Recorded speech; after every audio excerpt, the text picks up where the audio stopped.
You might want to get a guide.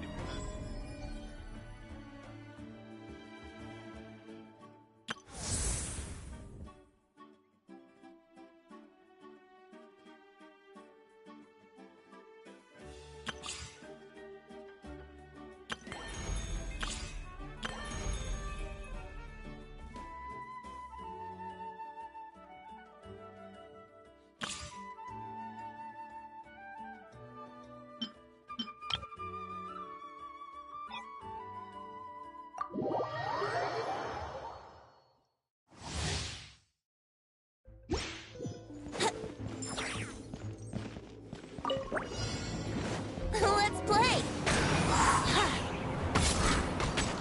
Yeah. Yeah. Time for takeoff.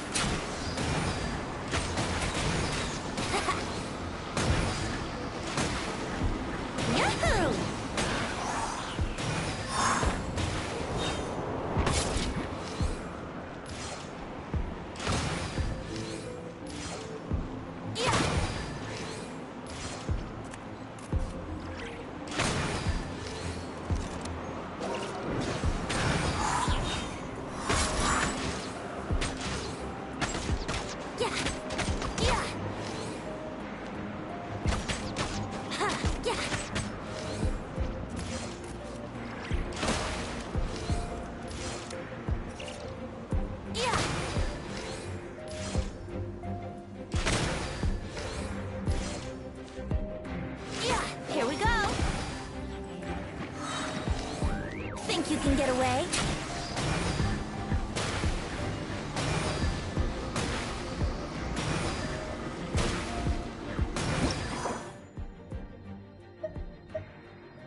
She's sitting up!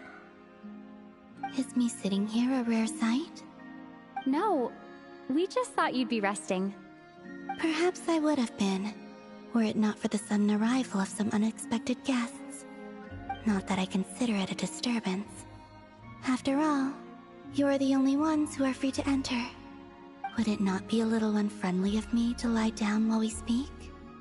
I didn't realize you put so much thought into little things like that.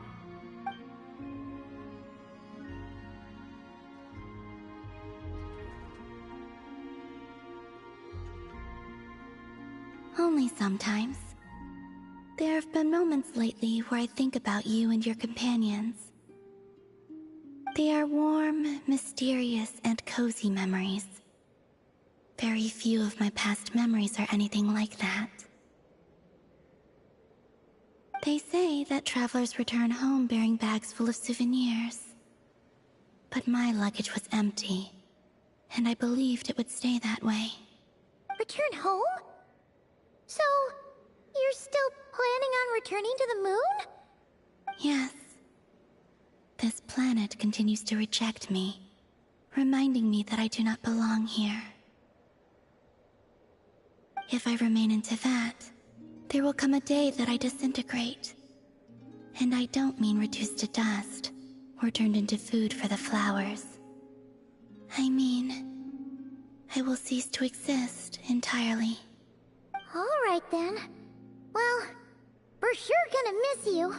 But it sounds like we'll have to say goodbye. How do you intend to return? The moon prayer night is soon to arrive. On that day, the moon will be closest to Teyvat. The Kuvaki in this land will reach its peak at that time. I merely need to grasp the tide, and with relatively little effort. Oh, Paimon gets it! It'll work like a slingshot! You make it sound like she's gonna get blasted up to the moon. If I did that, I suspect I would crash into the false sky. I will be using a much gentler approach. But I do like the analogy. It's fun. You see? She gets Paimon's sense of humor. In the blink of an eye, the time has come to part ways. It does feel that way, doesn't it? Time seems to fly fastest when you are enjoying it. I have always thought of myself as a wanderer on this earth, and it has never expressed any desire to keep me here. Yet, just as I plan to depart, it tugs at my arm. Is this a gesture of affection? Or is the world mocking me? Oh. Were you hoping I can answer that? Yes. You are a traveler, so you must have a lot of experience in this area. Then, what I would say is, enjoy the moment. That's right! Don't overthink it! Happiness is happiness, and I see. Then what I would say is, even though I am very tired right now... I can't tell from the tone of your voice. Oh, really? I'm just kidding. I could tell you were in a good mood today from the A joke. Albeit not Anyway, I assume you're here about you-know-what. Give me your hand.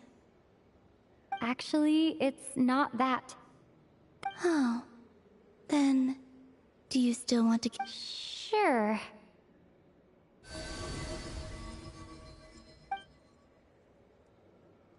Thank you. So, I've heard that in the Moon Prayer Nights of the past, people here would hold celebrations in the Moon Goddess's honor. Since you helped so much in our fight against the Rehir of Solnari, I think you deserve a farewell party before you return home. I haven't asked everyone else for their opinions on this yet, but I'd like to invite you to join the upcoming Moon Prayer Night. I've never joined a Moon Prayer Night before. I'm not sure what I would even do. Oh, don't worry about that. We take care of everything. All you need to do is show up. Of course, there's no need to force it if you're not feeling strong enough. It's just, this kind of felt like a golden opportunity. But they call me Kutar, and the Fatui have an arrest warrant out for me. I shouldn't appear in public right now. I'll make it work. You have my word. Yeah, we got your back. Well, she does. All right, if you're sure. I will not refuse your invitation. I suppose it wouldn't hurt to pack a few more sights from this world into my suitcase before finally learning what my homeland looks like. Oh, if you see Lauma, please tell her that my answer to the question she asked me is neither yes nor no, rather. That was kind of cryptic, but sure. Guess it's between...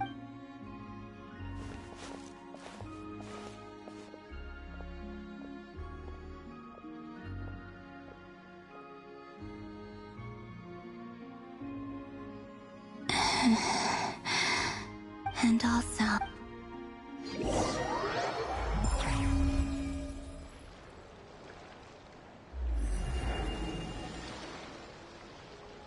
Since she's agreed to join the festival, let's go see who else wants to take part. Lauma's gotta be...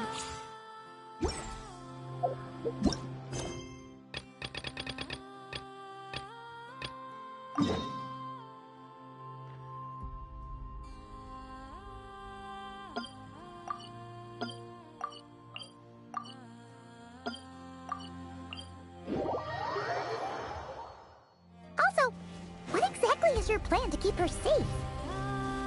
I'm not sure yet. I'll figure something out. What? Are you serious? And Paimon even gave you her vote of confidence back there! When did you become so sneaky?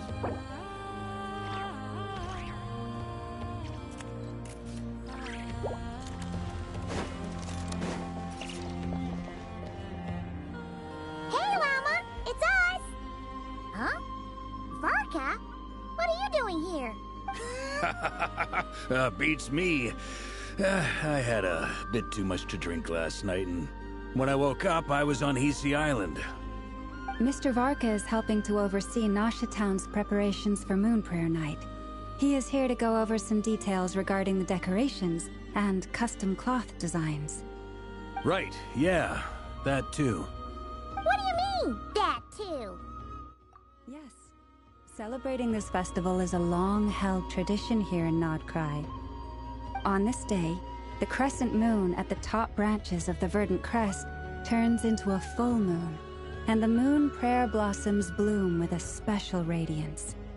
Our people take these to be blessed omens. It's an especially welcome event coming off the back of all that nasty business with Rehir. Everyone got put through the ringer recently, and now they're looking to turn their fortunes around. The big shots in town all agree that a big, lively celebration is just what we need to rebuild people's faith in this place. No wonder Catherine said that people weren't so bothered about the religious element. That's right. It's become more of a local custom by this point. The celebrations have little to do with whether the religious stories behind this event are true or not. Even the Frost Moon Scions are eagerly awaiting the coming of Moon Prayer Night, despite now knowing that their past beliefs were founded on a falsehood. That's fair. It's a bit like the Lantern Ride in Liyue. It's a chance for people to enjoy themselves, not debate the existence of the Adepti.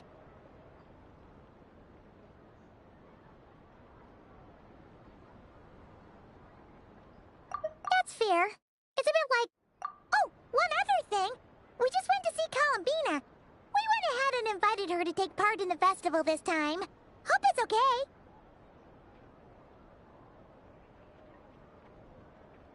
Wait, so... you mean she agreed to it? Huh. That's quite a surprise. Then, I suppose that she intends to return to the moon on that day. Oh, yeah! It's kind of a complicated process, but basically, it's like a slingshot. I understand. In truth, I had a feeling that she might make such a decision. Well, if Kuthar has decided to participate in the festival, we should prepare accordingly. Yeah, exactly. She was saying how it could be risky for her to show her face in public. We were wondering if there was any way we could hide her. Unfortunately, the people who carved the statues did an excellent job of capturing her likeness. It will be very challenging to hide a goddess whose face everyone is so familiar with. Darn! We may have bitten off more than we can chew here. Nah, don't sweat the small stuff. We can handle that. Huh? Are you saying you have a plan? Not as such, no, but the most important thing with a festival is to keep the mood light and your spirits up. You can't go preparing for a festival with those long faces. You'll never convince anyone to enjoy themselves. The Mondstatter spirit is strong with this one.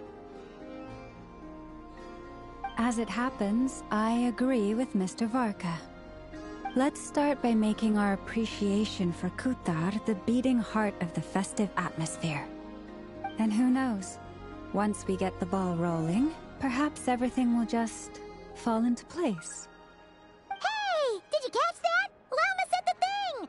Or close enough, at least.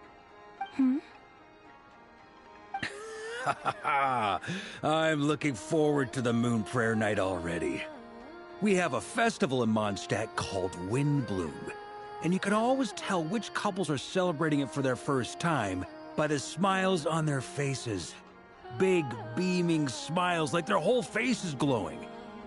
And I have a feeling we'll get to see that same smile on the Moon Goddess's face at this festival. Not quite the same, surely. Anyway, I'll take care of business in the city, but I'll have to leave the decor up to you and the Frost Moon Scions. No one else can capture that traditional aesthetic quite like you guys. But lastly, there's the final key element that brings the festival to life. Companionship.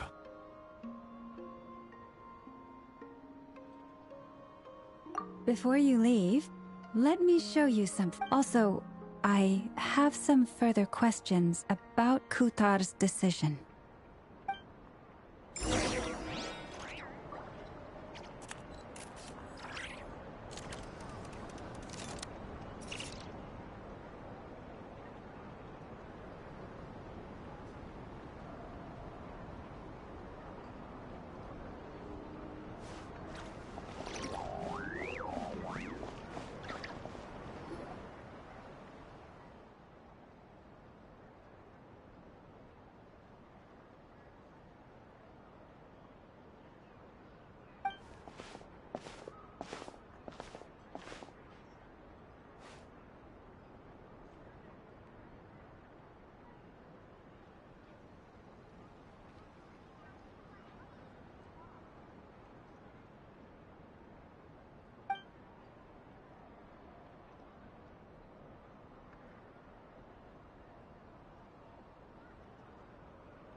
like they're having fun. I believe so. Kuhenki seem very... Maybe it's an innate talent? And there... Luanatar! Yeah... She looks more confused. Maybe we can teach her next time if we get the chance.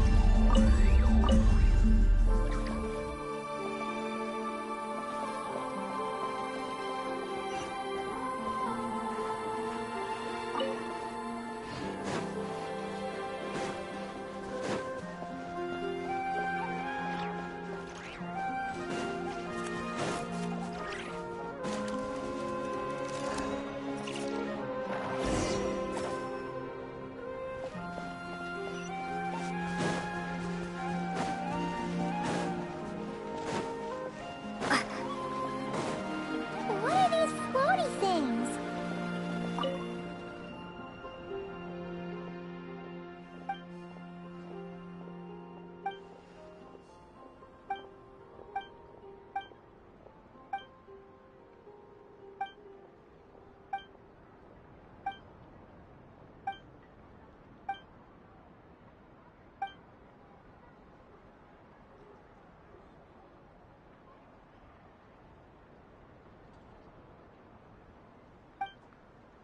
Moon veils. We hang them from buildings in the city during the festival. When you look at the sky through them, it creates a lovely misty effect.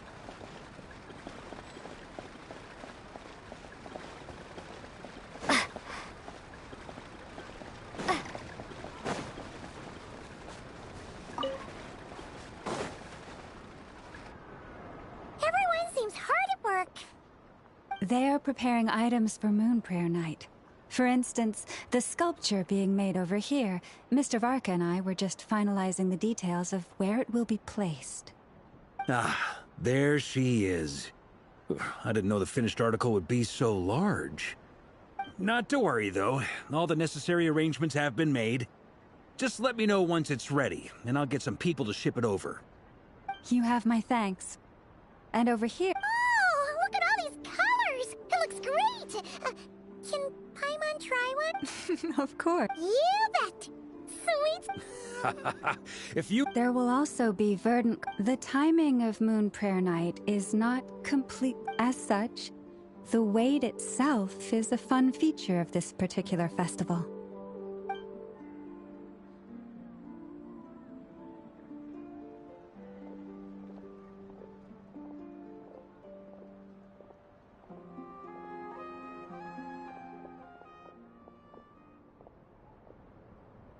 Let's talk here. To tell the truth, I am very surprised to hear that Kutar is willing to participate in the festival. I once asked her if she'd be willing to stay with the Frost Moon Scions. I could introduce her to everyone, and we could be a family to one another. She did not answer, but she has not appeared here since. I took this to mean her answer was no. But if that were the case, she would not have accepted this invitation.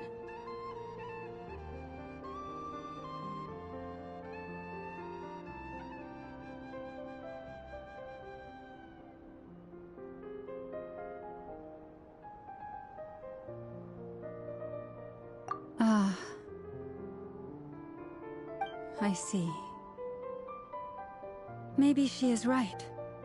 Maybe the Frost Moons... But my wish was not for her to come here. I'm sure she believes that showing herself here might invite Fatui intervention. And as such, she'd... But what really pains me about all this... I think I'm qualified to weigh in here. When someone's... Anyway, she's agreed to attend. I see your point. Our job is to leave her with some happy memories. Paimon agrees wholeheartedly. Festivals are all about... All right, I'm gonna head back. Sure thing, let's go! Bye for now, Wilma! Thank you all.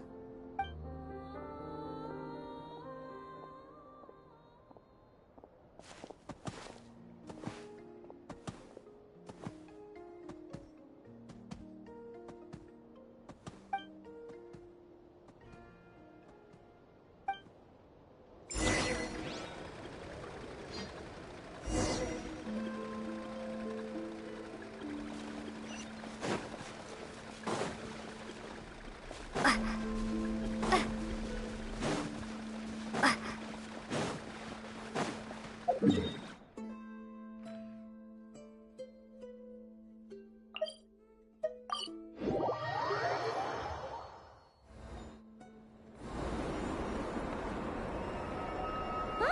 Hey, over there! It's Durin and Albedo with Flints! What could they be chatting about?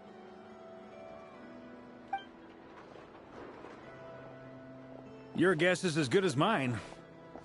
Ah, Grand Master, and the Traveler and Paimon. Hello there. It's been a while. Perfect. We have some new volunteers for our investigation. Wait, let me guess. The righteous Lightkeepers are finally ready to hunt down the Abyssal Dragon? Haha. Yes, that too. Yeah, right! Oh, wait! Why does everyone keep saying that too? Well, to be precise, the facts match, but not the causality. Wait, so I guessed right? Half right! Don't act so impressed with yourself. Maybe I can explain. We ran into Mr. Flint's north of Nasha Town. At that time, we just noticed a few abyssal creatures out in the wild, but the strange thing was, I didn't detect any traces of abyssal energy on them at all.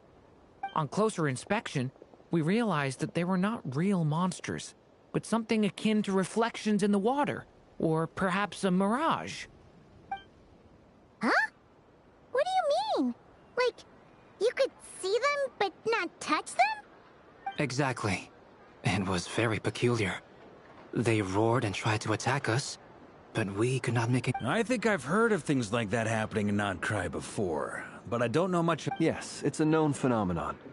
Mirage-like illusions tend to appear in Nodcry in the run-up to Moonprayer Night. From a distance, they appear quite real.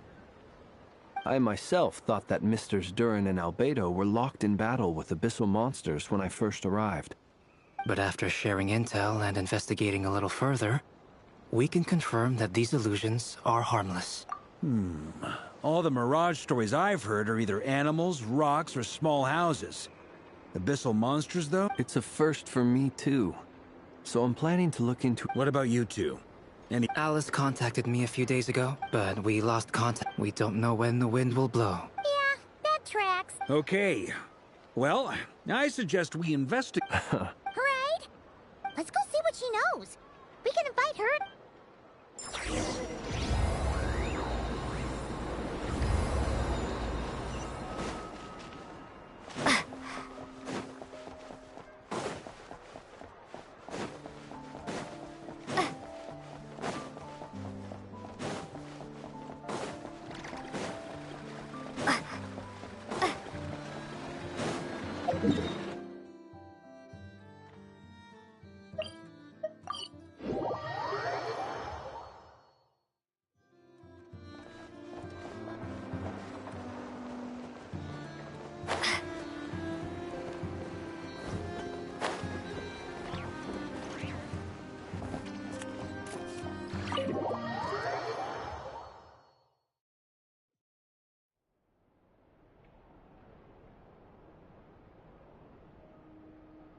You're right, I have noticed.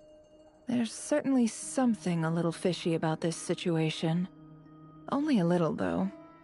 Records indicate that this phenomenon can occur in the days before and following Moonprayer Night.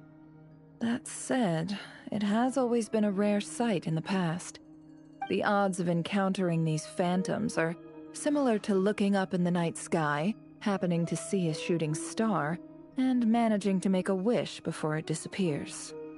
But this time, either everyone's getting lucky, or they're appearing far more frequently than usual. Yehoda's out gathering intel as we speak. In the meantime, let me check off some points of interest. First, the Abyss. The ones we saw seem to be abyssal monsters. Indeed. But we have identified one location where many more of them have made an appearance. And not just monsters, but human phantoms too. Given the scale and nature of the phantoms, it's almost as if someone's last memories are coming to life. Or perhaps the memories of multiple people. Oh. So you mean the phantom monsters are hunting down the phantom humans? Exactly. The phantoms can interact with each other. In addition, some of the human phantoms would seem to... They claim to be from Hyperborea, a name which I've heard from Lauma before.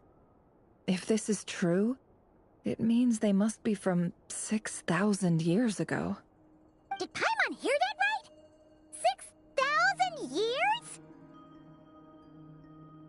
It sounds like this merits further exploration. That'd be a big help. I'll leave it with you, Albedo. My knowledge of ancient history is non-existent. I used to doze off every time the pre-Knights Favonius era came up in class. It's quite a miracle that you were able to understand these phantoms' speech, given how long ago they lived. I suppose you're right. But I'll leave the archaeologists to ruminate over that conundrum. As an intelligence broker, my sole interest is in the value of the information I gather. Which, in this case, hopefully means earning myself some good favor with our dear Lady Moonchanter. So calculating. Whew, this intel broker logic always catches Paimon by surprise. Sounds to me like we could split the work up. I think the abyssal phenomenon is best left to Albedo, Flints, and me. Agreed. It coincides with my duty as a lightkeeper. For my part, I'd like to understand the abyss better. Even a little knowledge would go a long way. This is certainly a rare opportunity to study the abyss. But even rarer, perhaps, is the chance to make contact with the ancients. The Curatorium will take the lead on investigating the Hyperboreans. We put in the work to learn what we know so far. It seems only fair that we get some quantity of exclusive intel. That just leaves our trusty team of 2 unassigned.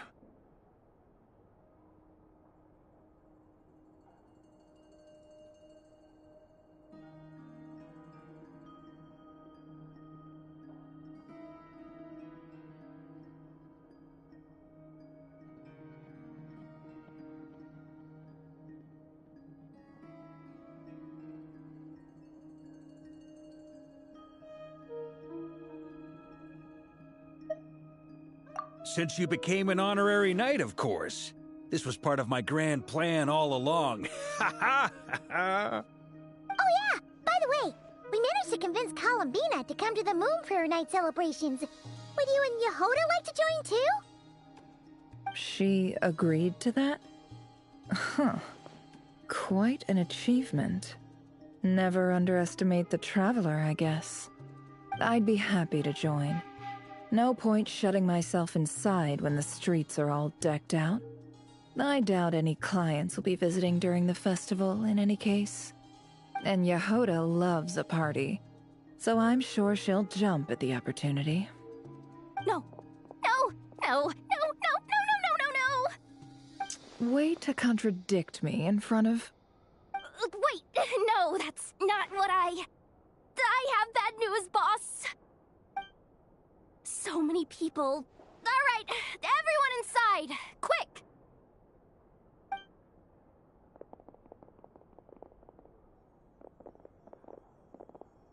This is gonna sound crazy, but hear me out. I saw one of those phantoms at Star Sand Shoal, and it was some sort of flying ship. Like a spaceship?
you came to Tibetan. You said you saw the same thing through the moon marrow, right? Huh? You already know about it? Ugh, I thought I was gonna blow people's minds. Turns out I'm the last to find out. Wait. Back up. You came here in a spaceship? Now what? Yep, exactly. Huge discovery. You're the best. Second best intel broker in the world. After your boss, of course. Well, I don't know if I'm all that, but... I guess that decides where we're heading next. Come on, don't look at me like that. I know the spaceship doesn't have anything to do with me, but you don't want to leave me as the only one twiddling my thumbs, do you? Please? Fair enough. You can tag along. In that case, let's meet back here to discuss our findings once we're done. I wish everyone a productive investigation. You too.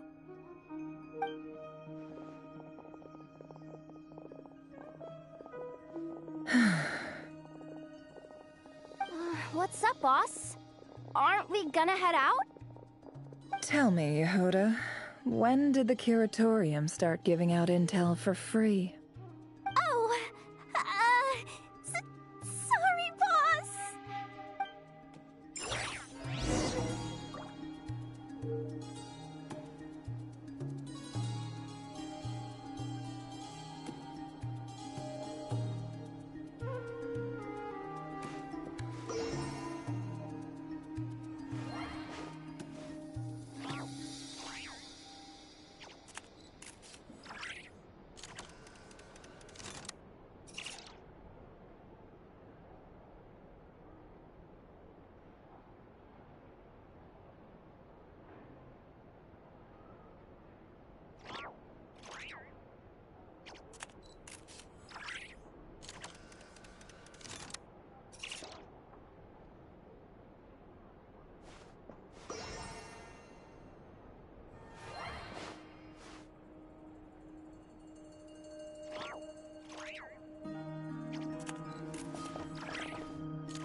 Yehuda was right on the money.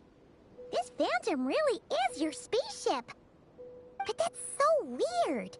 Why would it show up here? Is it some kind of projection? Or a ghost? Like, maybe it no longer exists. Ah, you're already here. Miss Lauma, what a surprise. I thought you were busy. I was. Until one of our people... No one's ever seen something quite like this before. I thought I should see it for myself. Same here. Oh, so we heard that these things appear around the Unfortunately not.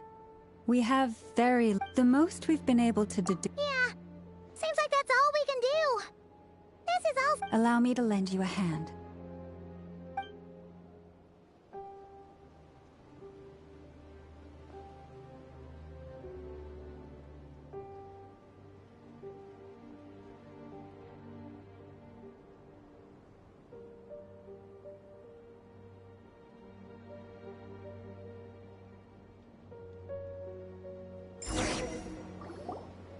Everyone, our friend here should be able to provide us with some information. Is that a phantom right? I've heard about how the Frost Moon Scions live in harmony with the...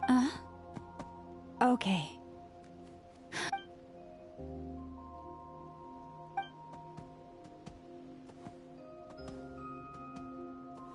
Oh, it's leaving.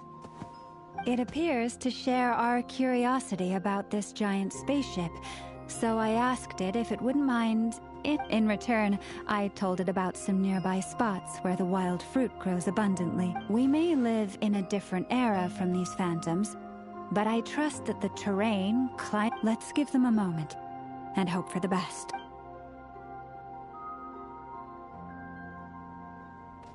All back together? Must have been a lot of fruit. Indeed. Now let me ask...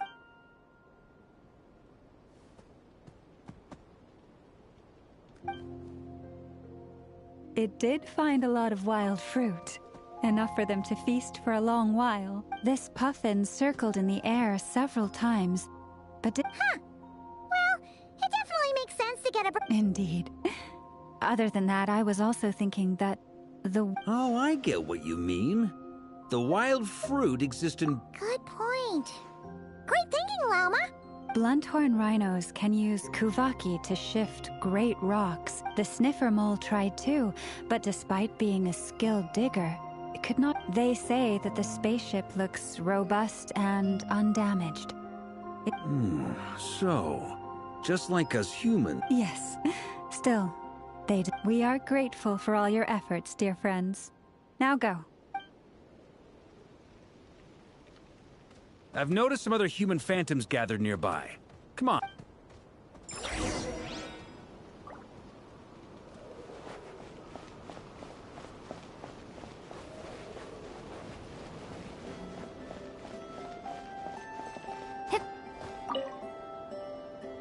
What is this thing? I've never seen it move, and there's no way to get inside. Goodness knows. My grandpa says it's been... What about his grandpa?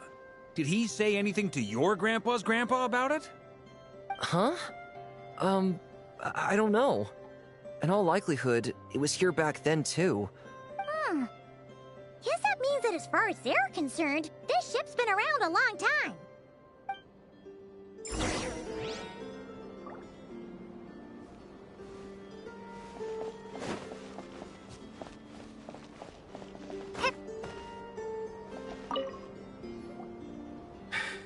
Come on, brothers. If we can get even a small chunk... Huh? Yes, brother. I shall join you. We should... What the... This thing is crazy tough. Sorry, brother. Looks like we'll have to seek our fortunes. Enjoying yourself? I was just seeing if I could influence this phantom's perception by playing. I'm sure we're all These phantoms are reenacting real historical events in Nodcry. It's almost like we're in some kind of It makes sense. History is set in stone. Paimon totally thought you were just goofing around earlier. Of course I was. Anyway, at this point, I think we're...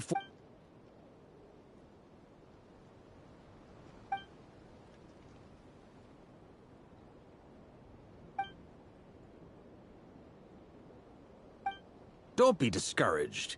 If nothing else, this is... And think about it. So many people tried to hack their... To me, that says that we'll either find the ship itself or the story behind... Huh.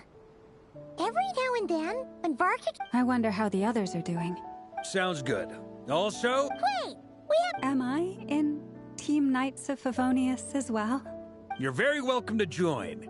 We've even got a cathedral... Isn't that technically blasphemy? Nah, I'm...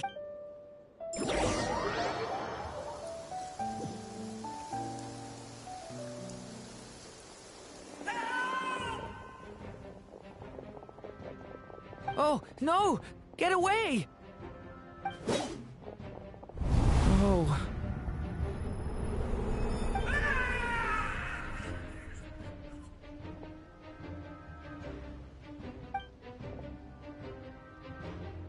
I know it's hard to stomach, Mr. Duran. But as I'm sure you've noted... But we have to at least try. And try you have. But are you aware of how... I wasn't... I'm afraid this is the 39th failure so far. There are no indications that these You seem to have calmed down a little. I'll make us a fire.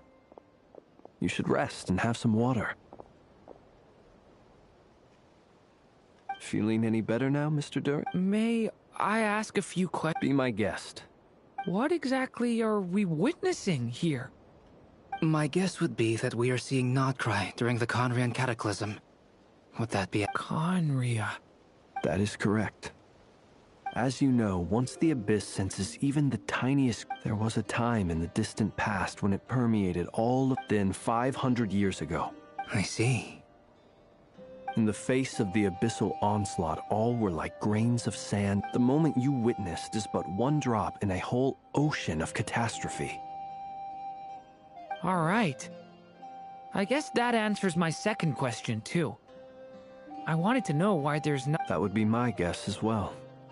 As I understand it, history and... Yes. I still have a couple of other questions for you, Mr. Flint's.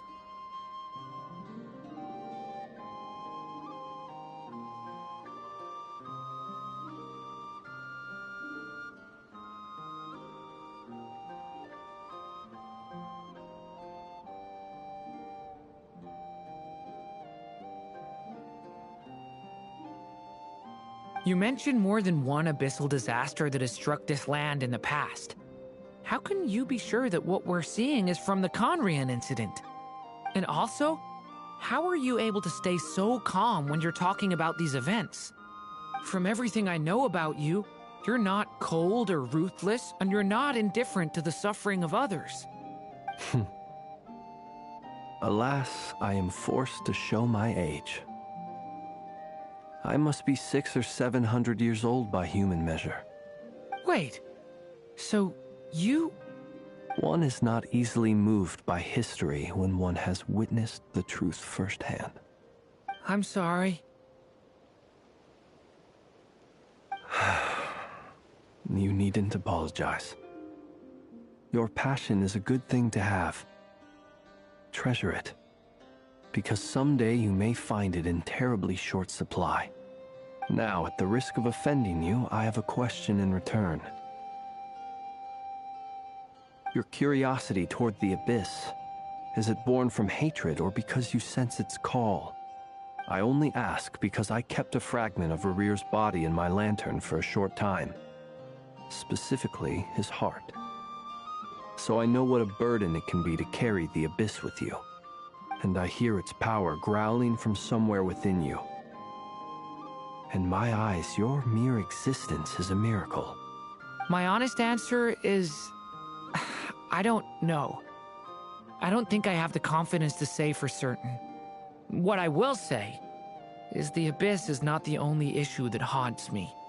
Even before I became who I am today, the question dogged me constantly. Should I even exist at all? My doubts remain unresolved. But when we fought Rarir, something became a little clearer to me.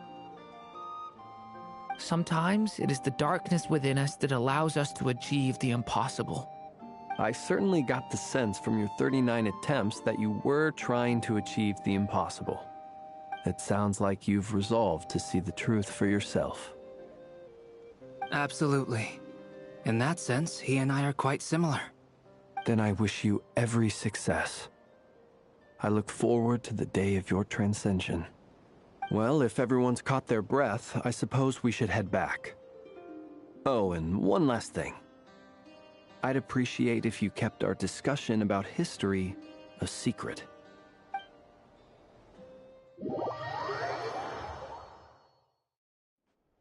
Incredibly, our separate investigations led us all to the same conclusion. Hooray for consensus! Yeah, but we barely learned anything, though. I totally thought this would be the mother lode. Talking with the ancients? I mean, come on! But nope. All we got was useless snippets of conversation.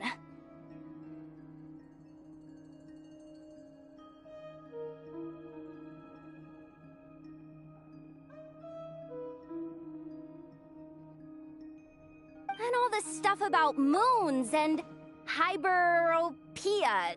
What a load of baloney. Seems like people back then had a few screws loose. I understand your frustration.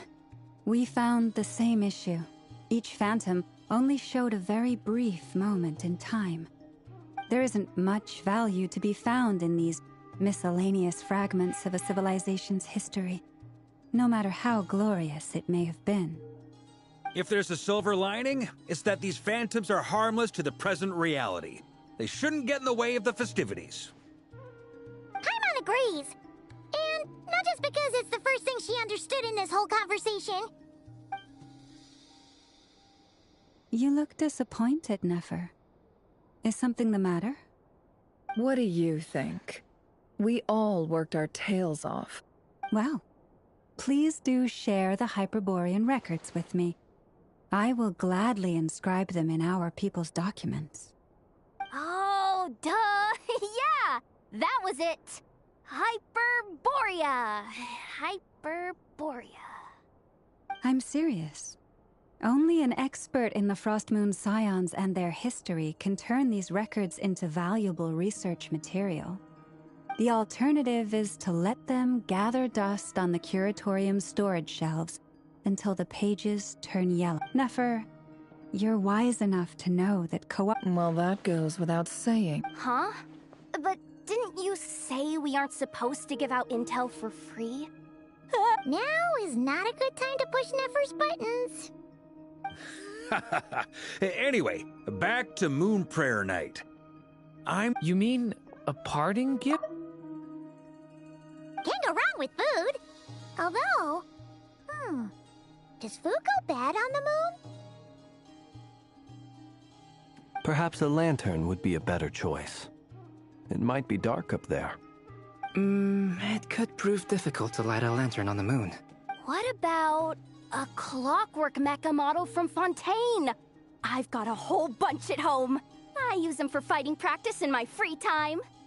None of these sound like things she would be even remotely interested in. But we don't interact with her enough to know what she likes. Yeah. It would really save us the guesswork if someone could find out what she's into.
Wait, what the? Traveler? They're all looking at you. Great! Haha, problem solved. Now, I need to stop by Dory's. Gonna need her help sourcing a bunch of stuff for the festival. Then let's leave it there for now. We all have our own business to attend to. Traveler, if you find out what Kutar likes, let us know right away.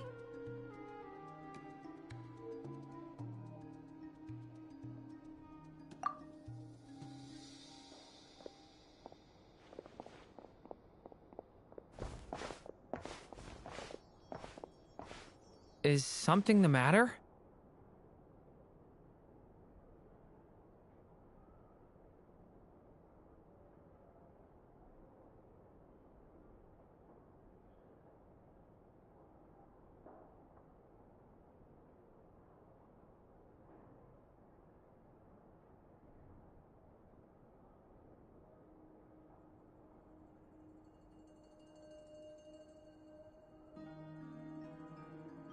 I'm fine. It's just... I'm still feeling a little rattled after witnessing the horrors of the Abyss. But it's okay. This is something I have to work through. I'll be all right. Thanks for your concern. Well, don't put too much pressure on yourself. If you ever feel like something's wrong, physically or mentally, we're here to talk.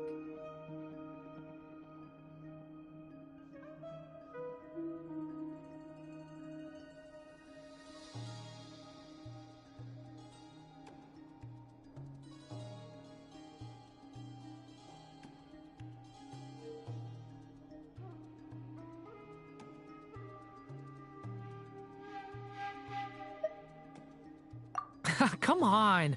Stop treating me like a kid.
Huh? She's not here. Weren't there a few Kuhenki here last time? Walking? Oh, well. Looks like we just came at a bad time. There's still a few days until Moon Prayer Night, so we're in no rush. Besides, she needs time to rest anyway.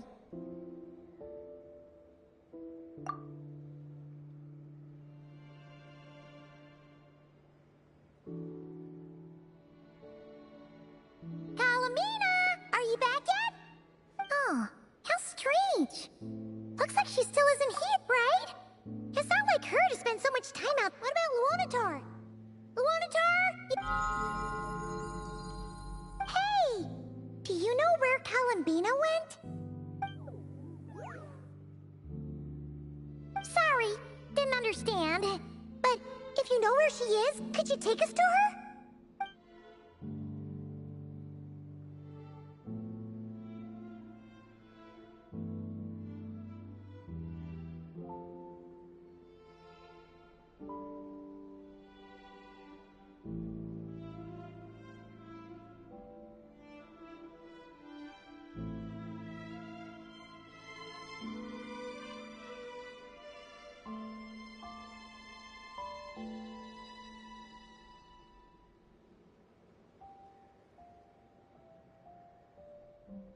Yeah, that's even stranger.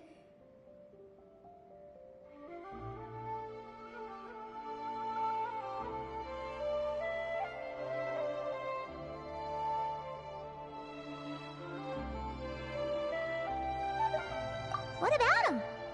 Oh, that's not good news. They change color when Columbina gets weaker, right? And they look super pale. Good idea. She might know what's happening.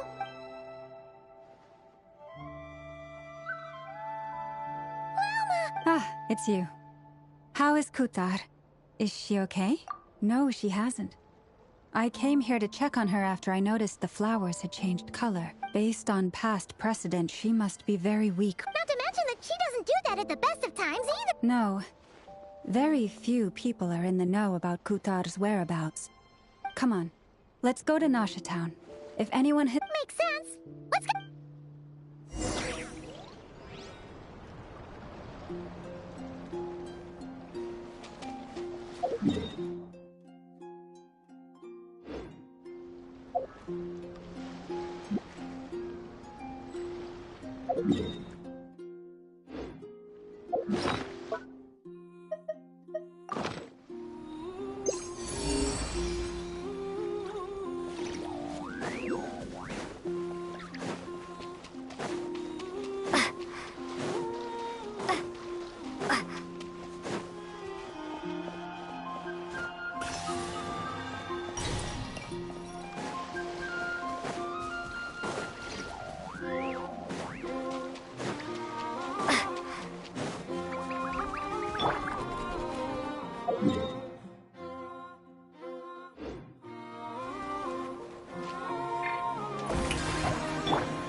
Shine down! Torn to oblivion! The wind knows it. Fallen leaves, adorn my night! That hurts! Time to go.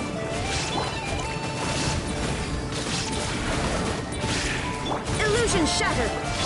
Time to shine! Into the wind!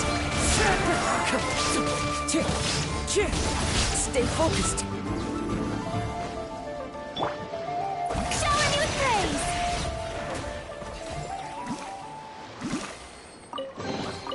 Take it. Go on. You have my approval.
I don't recognize it. Alas, your free and easy adventure time is over. Now, prepare to face the final boss of Nod Cry. Whoa! Where'd that voice come from? Not sure, but it's definitely hostile. No, no, no, not that way. The final boss is right here. The sniffer mole? That's the final boss? Surely not. Also...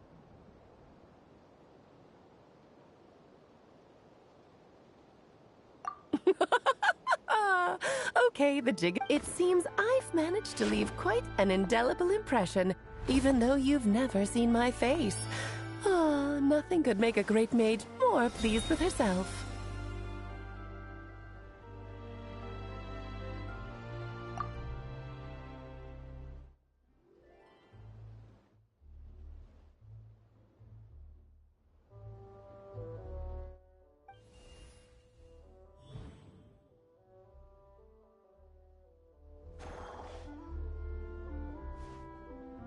What? I've heard that all the big shots in Tevat have long, wordy titles that stun people speechless when they make their entrance.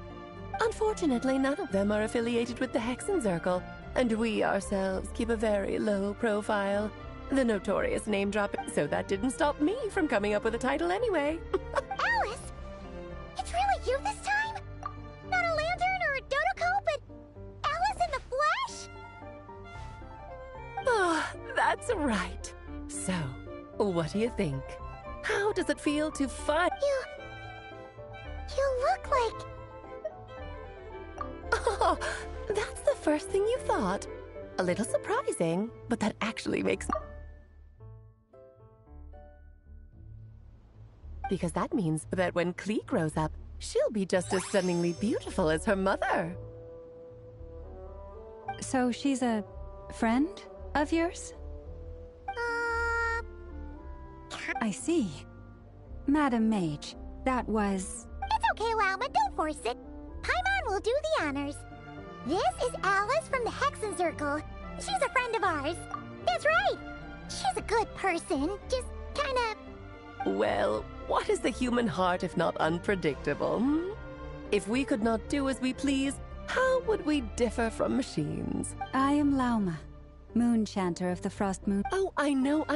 Before you got here, I spent a good, 15 minutes getting up to speed on Nodcry's present situation.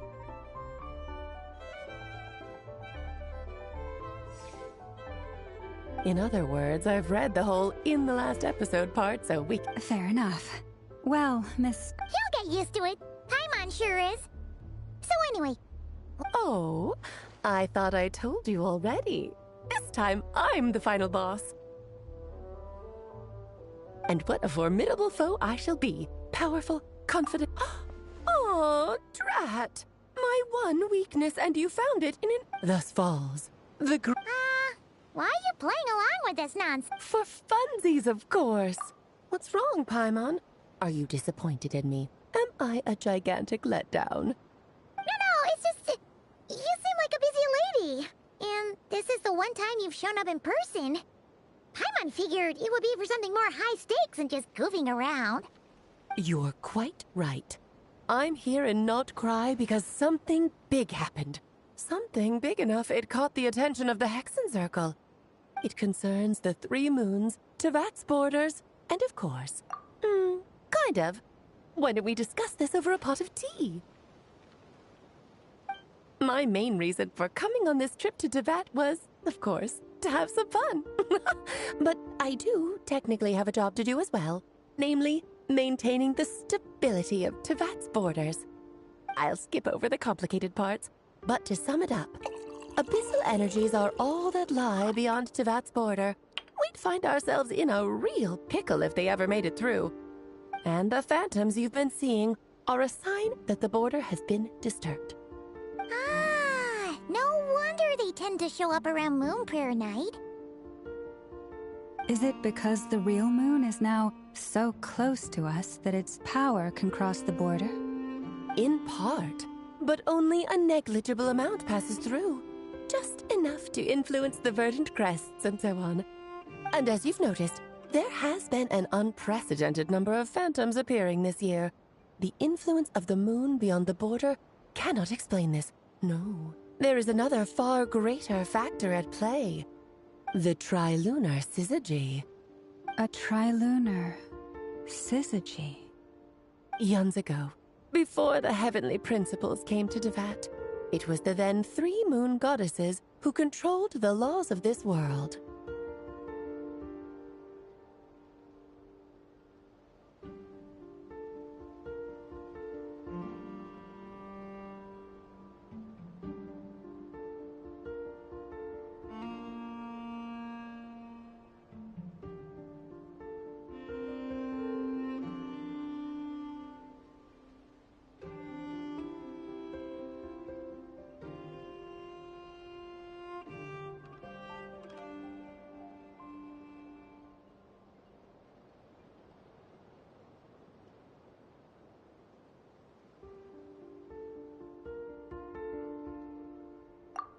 That's exactly it. But fast forwarding to the present, the power of all 3 moons is, and it's having a noticeable, because I wish to give my darling daughter a peaceful, sunny environment to grow up in. Is that a good enough reason? Kinda sounds like you're dodging the question, but it does make sense. Well, that's one reason anyway, and the most important one. The others are a little complicated to explain.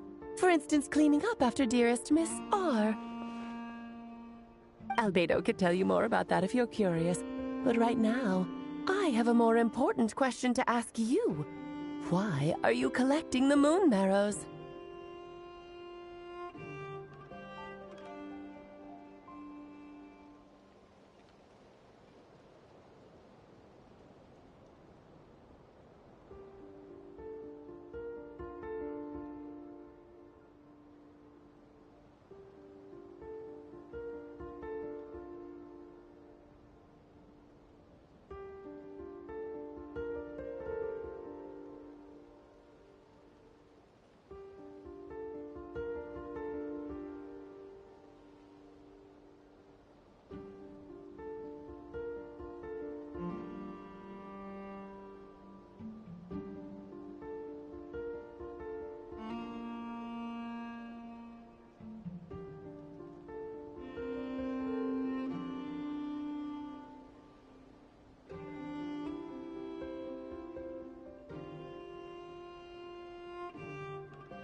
I see. Nicole told me about that legend once. Nicole? You mean Mage Anne? Oh, so you remember. Yes, of course. But back to the story of our dear moon goddess. What does that mean? She may be missing, but she hasn't gone anywhere. She has disappeared.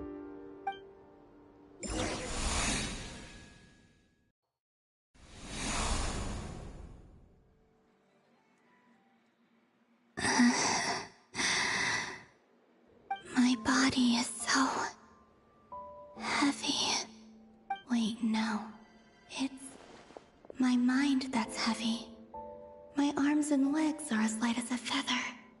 What's happening to me?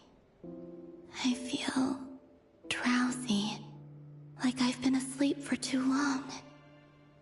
Is it daytime or nighttime? Is the moon out?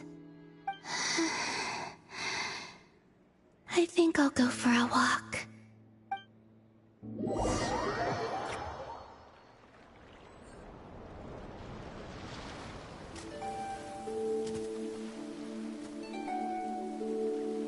Are you out for a walk too? Huh?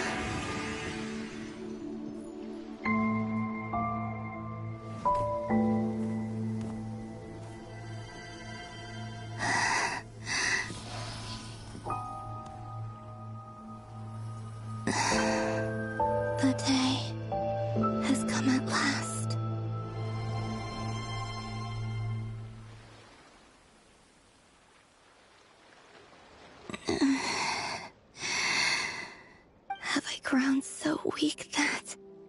I can't even but Moon Prayer Night is nearly here. Death is near. Will I return to the moon? So far, at least, I still exist, but as my power wanes, I suppose.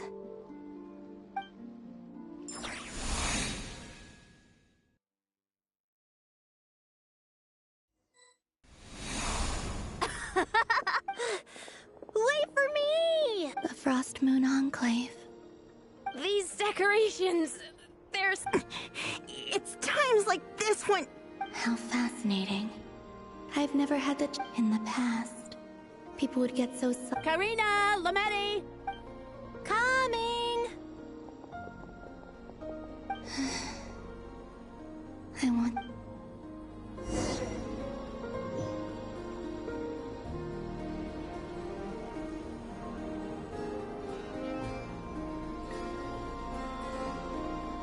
So just fill these balloons with air, right? Yep. Try a couple now to test things out. Think fast! Right up! Teasing an acolyte of the Frost Moon Scions? Take this! Huh? Alright, enough horsing around. The task is just to check that the balloon... Okay, you got me there. We won't use all of them, and... Oh, you menace. Then, think fast! Is pumping a balloon full of water really so much fun?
I'm sure you're both tired from playing all day. Come on, eat up.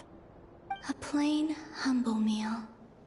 That has always been the way of the Frost Moon Scions. Huh? How come Lamatti got a midsummer berry dessert? Oh, I always get Lockaberry. I don't mind sharing. You can have a bite of mine if I get to have a bite of yours. I've never shared food with anyone before. And when I couldn't finish my food offerings from the Frost Moon Scions. Hey! That was 2 bites! Oh, then you can have another bite of mine. Oh, you too. Oh, don't fret now. Here, have some of Granny's too. So this...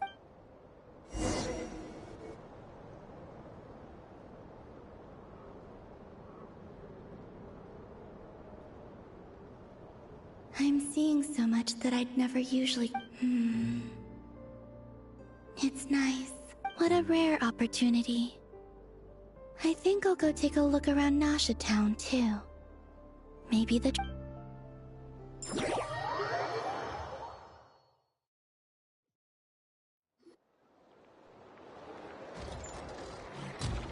After the War of Funerary Flame, the Moon Goddesses were no longer... That's why the Moon Goddess's strength is fading.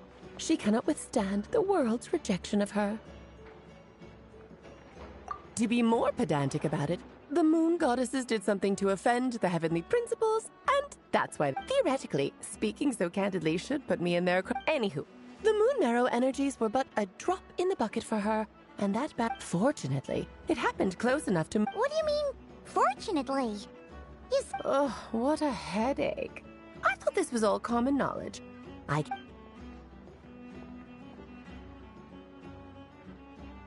Now, I said earlier that the Moon Goddesses lost the foundation for their existence. The reason for that has to do with the natural order. Basically, the same logic applies to the present Moon Goddess too. And she was worshipped as Kutar by the Frost Moon Scions. So, the rationale that once sustained her existence... Wait, we did that to her? Oh, well, strictly speaking, yes. But let's not start pointing fingers, shall we? I'll only end up as the big bad villain, and that's not the kind of final boss I want to be.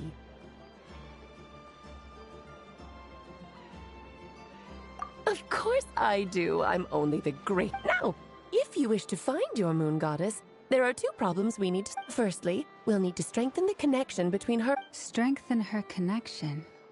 But... I'm afraid a bygone faith... Her name? Oh, yes. Names are very important. Then your first job, neither Columbina nor Kuta... So, finding out her...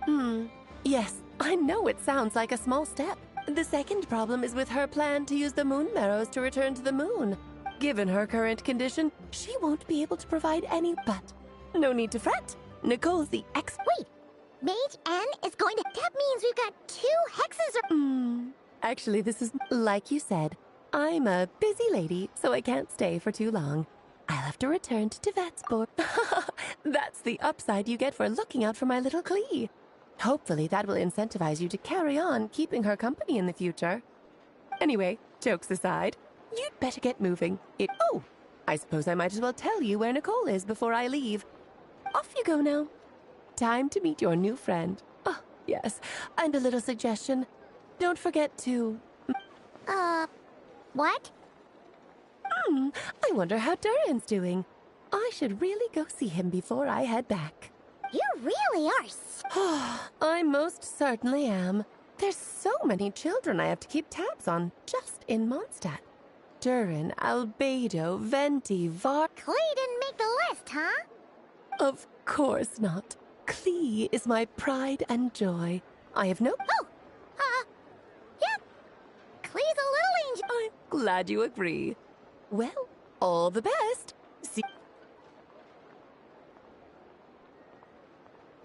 She left in a hurry. Yeah, she didn't pack up her stall. Should we handle it for her? I must say, I'm now very curious about her daughter. Klee, wasn't it? What's she like? That's a long story.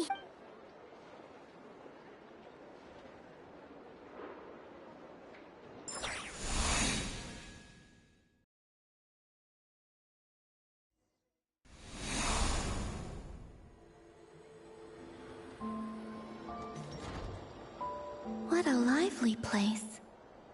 I've never experienced Nasha Town like this before.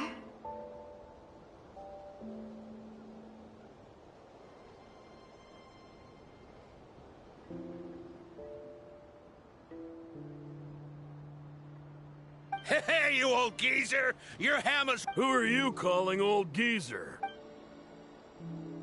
Are they... I'm looking right at him! You've really gone downhill since giving your daughter free rein in the workshop. Can you even swing a hammer anymore? It shouldn't take you days just to fix a single chip. You might as well use that hammer to Don't run your mouth, or you'll get a back massage that'll put you in bed. I'll bet you send all the materials to your little princess. Blood's always thicker than water, huh? All right, you've made your point, Uncle Koski. As soon as the materials arrive, fixing your chair will be the number. See? Lolka knows what the score is. I guess they're... friends. Then again, it... Columbina! Sing outside my door in the middle of the night one more time, and Alan... Oh... So that was her way of trying to be friends with me. What a pity.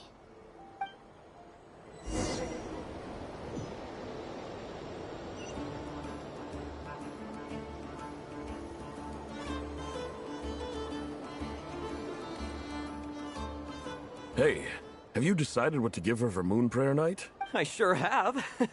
She's gonna get the surprise of her life when she's least expecting it. Then I'll whip out the ring and pop... The surprise of her life. Cool, I get the picture. You can spare me the gushy details. Ooh, looks like we have a customer. Hello there, ma'am. Would you like some Moon Prayer Night candy? Huh? Is he talking to me? Can he see me? Here you go. Oh. Come back anytime. Right. Now, where were we? I don't know why, but...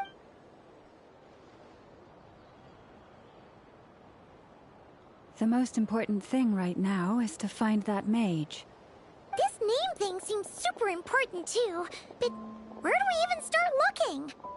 I'd better go pay the Fatui a visit.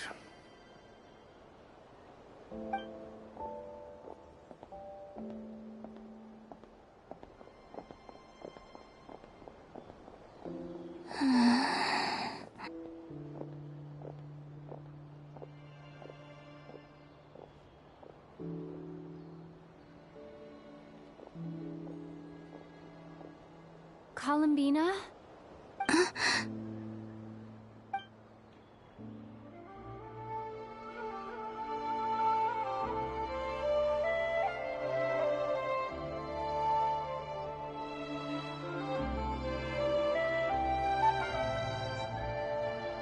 Traveler? Let's go! This is no time to be spacing out!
They mentioned a mage and... a name? So, Mr. Varka, are you acquainted with this Nicole? Or should I call her Mage N? Ah, not really. We've never met, though she has come up in conversation. From what I've gathered, Alice kinda took Nicole under her wing. Taught her how to speak in a more ladylike fashion. That kind of thing. Huh. Hard to imagine Alice as an etiquette coach.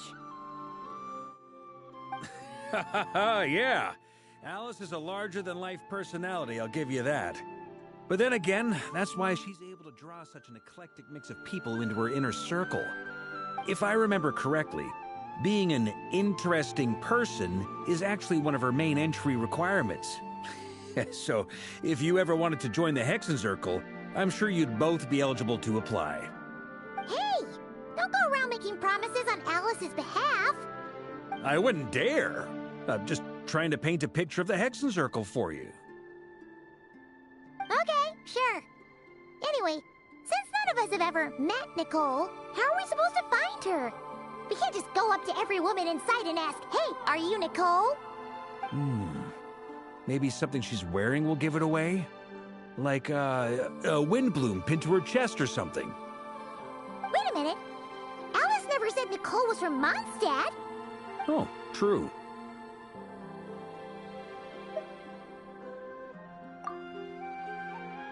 That would be... this young lady, then?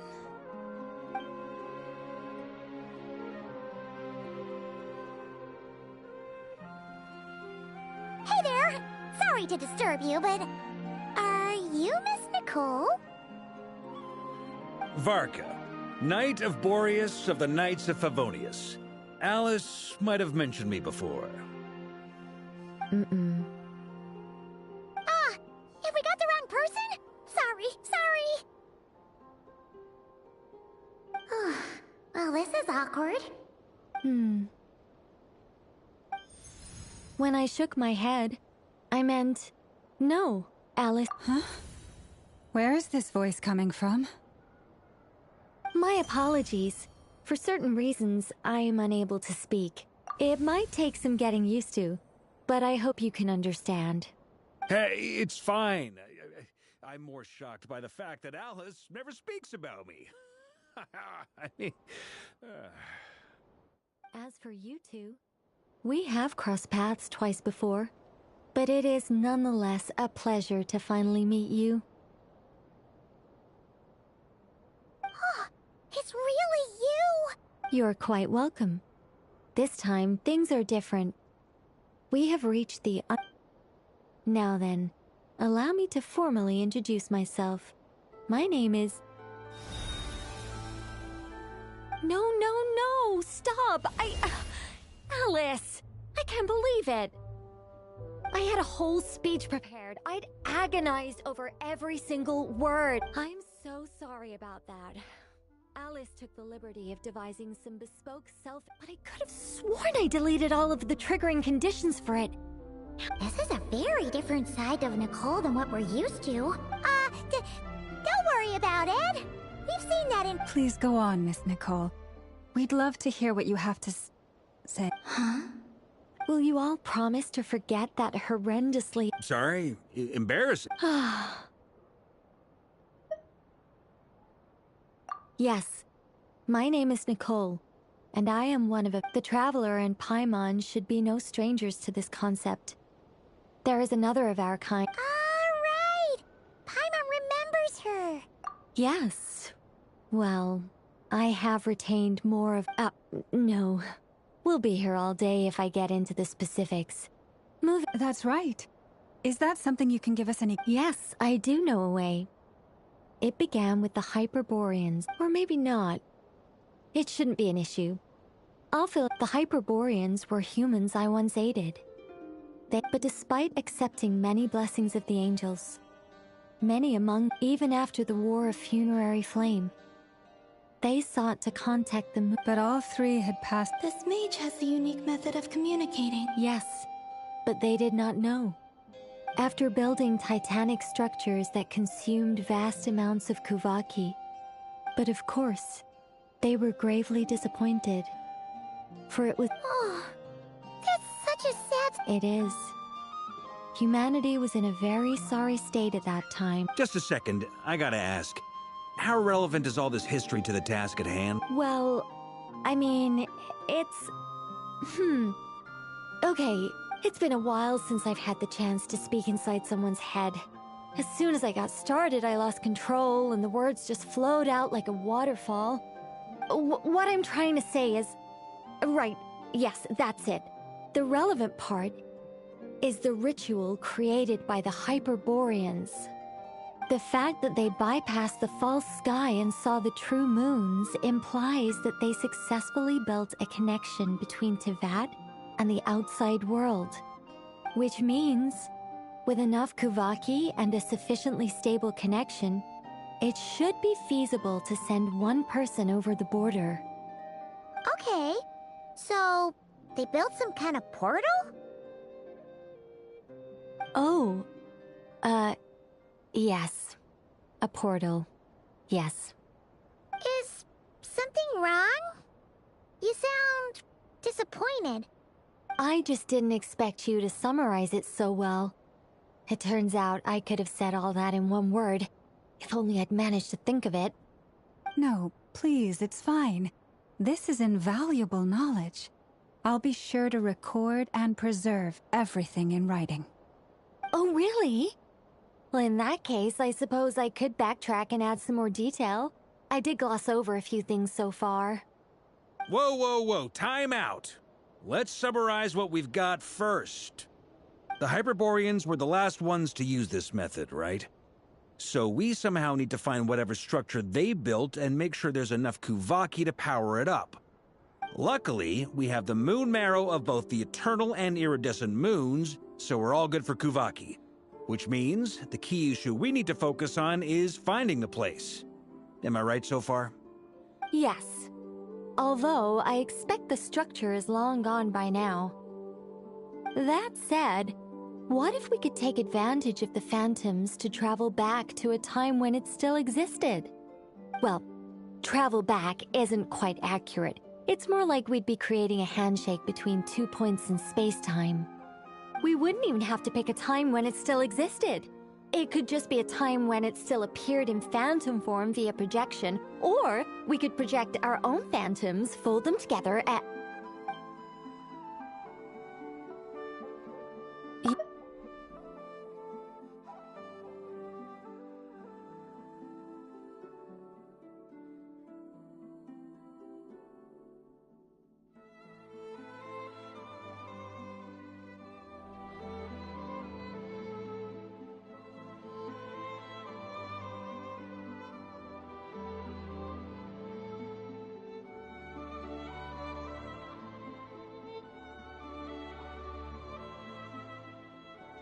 Yeah, things got a little... All right. Let me think over the next few days. By completing certain rituals, if everything checks out, and it looks feasible... I think so. For now? Yes. Great. Counting on you. My... name? Are they...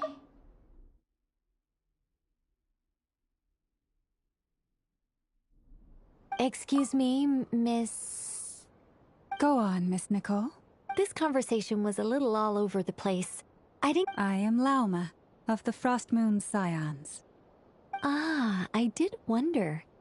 I noticed that you listened very intently when I spoke about Hyperborea and the moon's history. If you'd be interested, I'd love to visit you this evening and go through it again in greater detail. Also, if you were serious about making a record, it would be too risky. Anyway, we can... She seems friendly. It's so nice to find someone who's actually willing to listen. I've been dying for... Now Paimon gets why Alice told us to mind our heads. What did I tell you? Now then, the next order of business is... where do we start looking for the moon goddess's name? Maybe the rest of what Nicole has to say might give us some clues.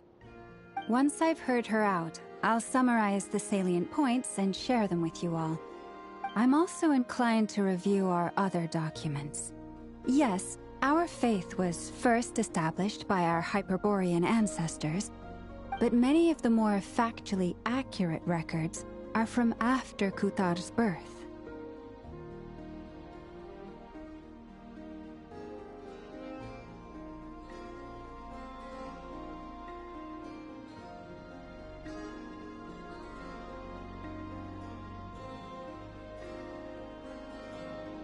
Sounds like we're gonna follow Columbina's journey through Devat, huh? In that case, we'll start by heading to the Frostmoon Enclave. Sounds like a plan. Take this with you. I'll see about getting in touch with the Fatui. It'll probably just be Arlecchino and Sandroni again. They're the only ones who would want to help. Thank you, Mr. Varka. Don't mention it. Honestly, I'm more comfortable dealing with the Fatui than prying into the details of a young lady's childhood. Catch you later. I should follow them, just in case there's some way that I can help.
The wind knows me.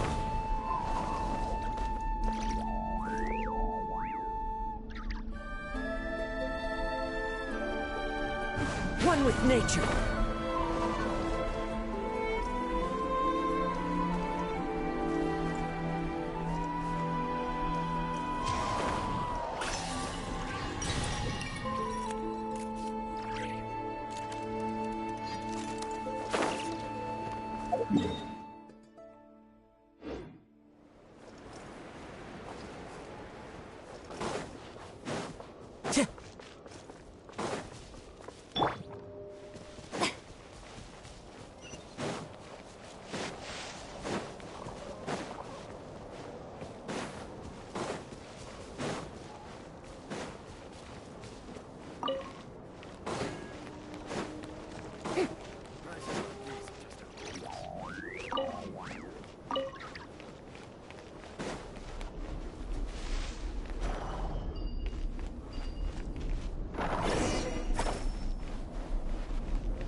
A while ago, I took the time to... You're saying there's... Yes. Most of the information we... There's no sense seeking answers. Makes sense.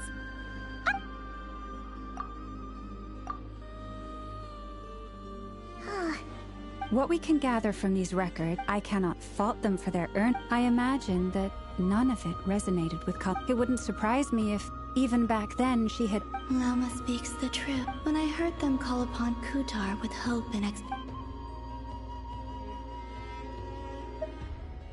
Well, that's a bit complicated. And how realistic their amongst the Frost Moon Scion. That being said, I have... Changes? Oh, seems like this is getting us nowhere. Sure.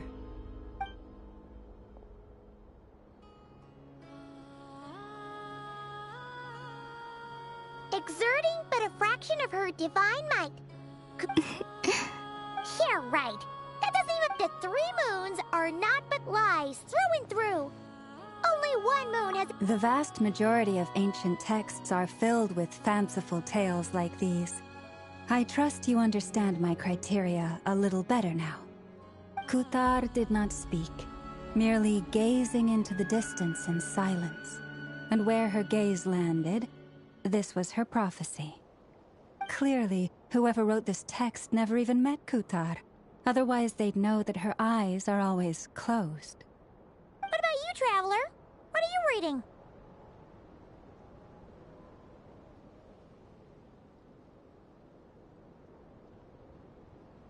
Come on, let Paimon see.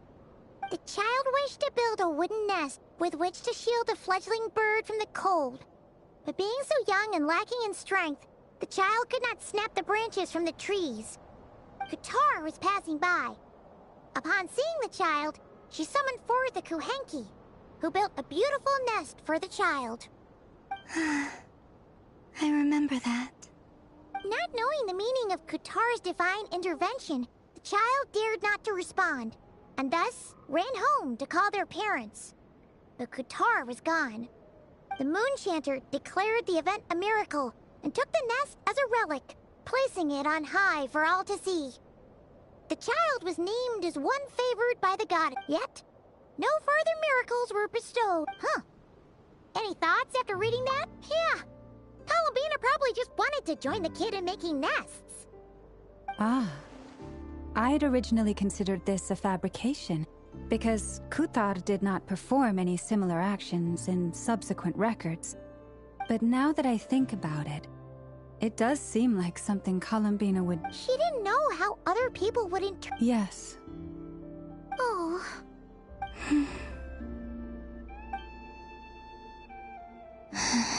And now, I can make... Still no name. That's a bit of a shame. But we did learn some interesting stories. That's gotta count for something. Barca said he was gonna set up a meeting with Arlecchino and Sandrone, right? Let's go back to Nasha Town and see how he's doing.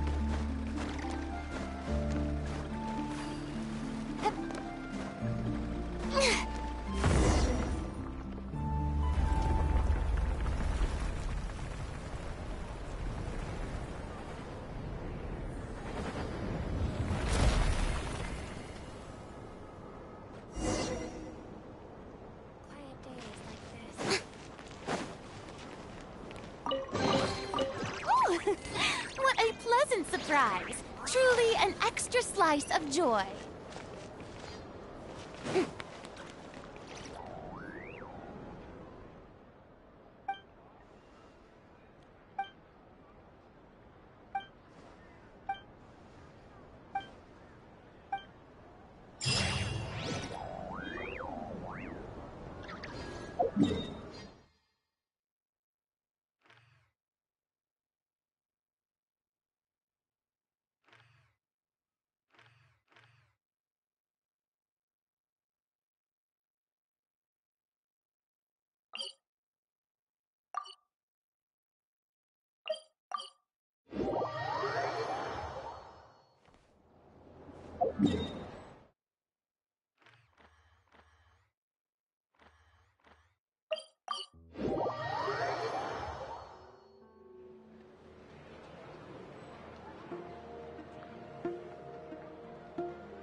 Tea parties are a must for the well-mannered. If you'd like to learn the proper etiquette, I'd be happy to teach you.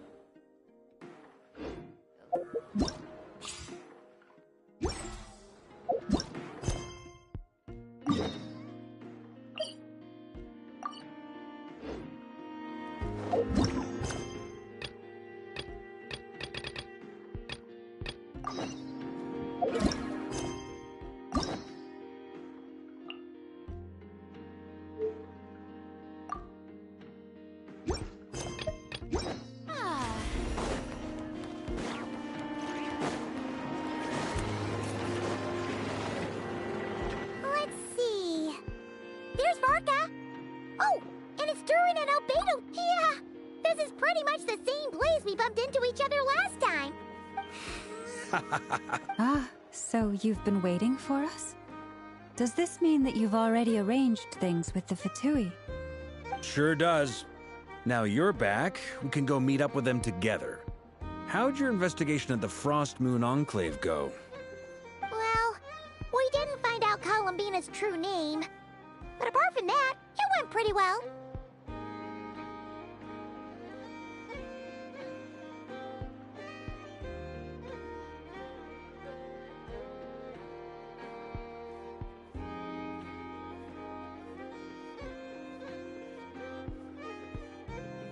Aha, just as well that I didn't tag along then. I'm sure our moon goddess wouldn't want every man and his dog knowing all about her private life. So, Varka was waiting on us, but what about you two? Are you waiting for Alice? Oh, no. We already met with her. We discussed that experiment I mentioned to you last time. Oh, and she also handed me this communication device.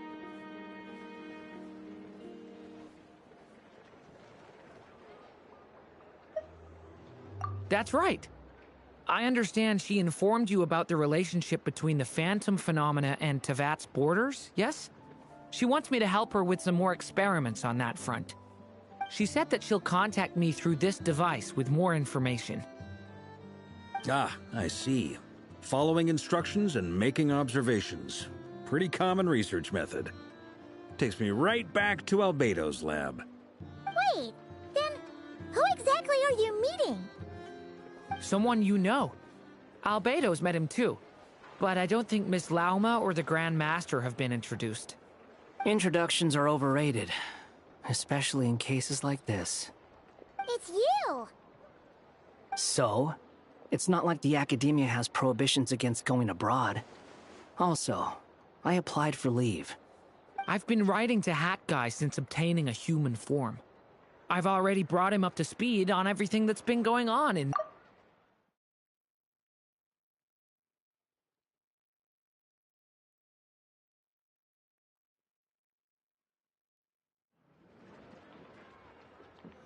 Hat Guy?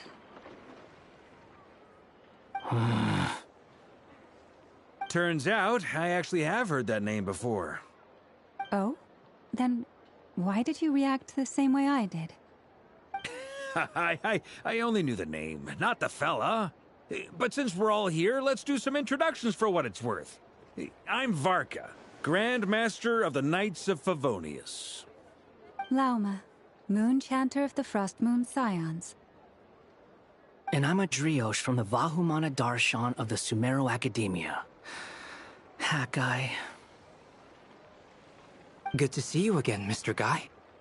I believe we last saw each other on the boat ride here.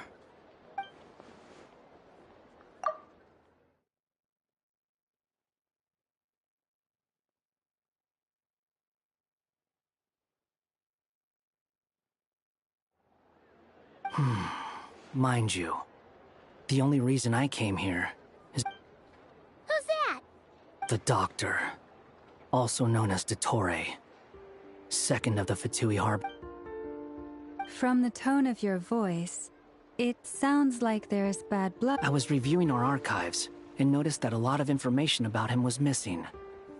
Left a bad taste in my mouth. Dottore, or Zondique, as he was then known, once studied at the Academia, but he got kicked out before he could graduate. So the Harbinger's #2 man is a college dropout? Ah, how embarrassing for them. Last we heard, he was planning something. We actually heard that a few times before, even coming to Notcry. But we haven't seen a trace of him since we got here. He only appears when something interests him. For all we know, he might have left already. But the fact he did something here at all is worth noting. It'll fill a couple extra lines in his file. Why does it sound less like a file you're writing and more like a criminal record? Anyway, we were just about to meet 2 of the other Harbingers. Want to come along? You might learn a thing or two about him. Sure. Even though they're Harbingers, well, they're old acquaintances of ours. I got it. The Frost Moon Scion's relations with the Fatu. In that case, we'll continue assisting Miss Alice. Good stuff. Everyone's having a fruitful time. All right, we better get going. I'll lead the way.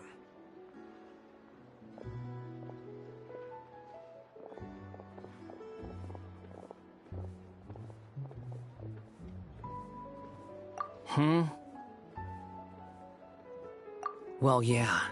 That's obviously part of it. But I'm not the only one who has a score to settle with him. Neither you, nor Lesser Lord Kusanali, nor I want to see him meddling with things again.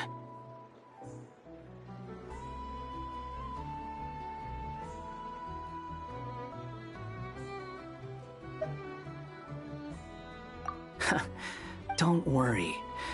Pigeons always know which way.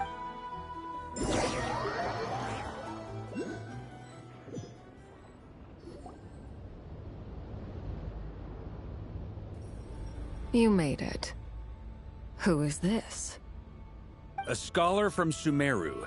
They call him Hat Guy. He's an old friend of the Travelers.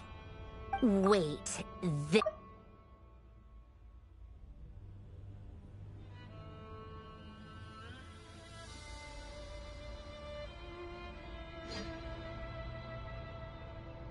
I believe this will prove my identity. You'll notice it bears the... well, what do you know? So it does. It's fine. I expected as... What? So as I mentioned in my letter, the Academia's got its eyes on Dottore. But this matter remains top secret. Apart from... If anyone asks, I'm here in Notcry. Gotta say, Varka, you did pretty well to keep all... Where do I even start? He could not care less about us if he... Does Dottore really strike you as the sort who... fair point. Which is why I always keep my guard up whenever he starts making Now, back on topic. In the wake of the Reich... He never lets anyone in on his plans. Indeed. Perhaps he believes that by keeping a low profile, he can avoid trouble. Yeah, I mean, he's been researching the... With this in mind, I returned to... That's pretty direct. Yes. I made it abundantly clear that the Fatu... Accordingly, Dottore has returned at her orders. I imagine he is continuing with experiments, which no one besides he would ever have any interest in. Common sense might mean nothing to him, but he's not stupid. He knows that no good can come from opposing the Tsaritsa. Smarts alone won't get him all the way. He needs the Rooster's resources and Regrator's Mora, both of which the Tsaritsa can strip from him by waggling a finger. But doesn't he have a track record of publicly following orders while going against them in private?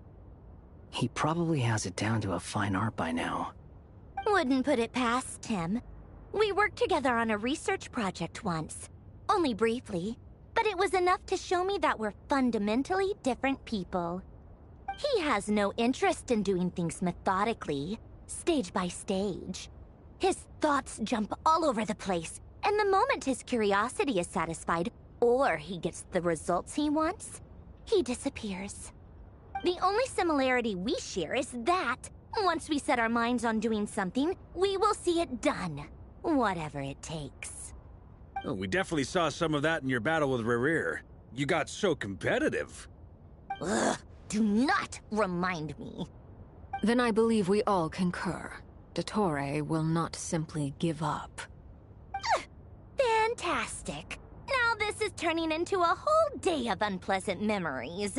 Ugh. Are you talking about the moon marrow stuff? He also strikes me as the kind of person to disregard experimental regulations, ruin all the equipment, and go way over budget. Then leave the first person he can find to deal with the fallout. Exactly. This one time, he was running some high-temperature experiment and the substance exploded. But does he care? No. He orders his subordinates to open the device so he can observe the results, which causes the gas inside to leak out. That gas was poisonous! If I hadn't been there, who knows how many people might have died. And after all that, he left while I was still cleaning up after his mess. What a waste of time, he said. Waste of time? The nerve! He wasted my time! You hat guy, I must say, you seem all...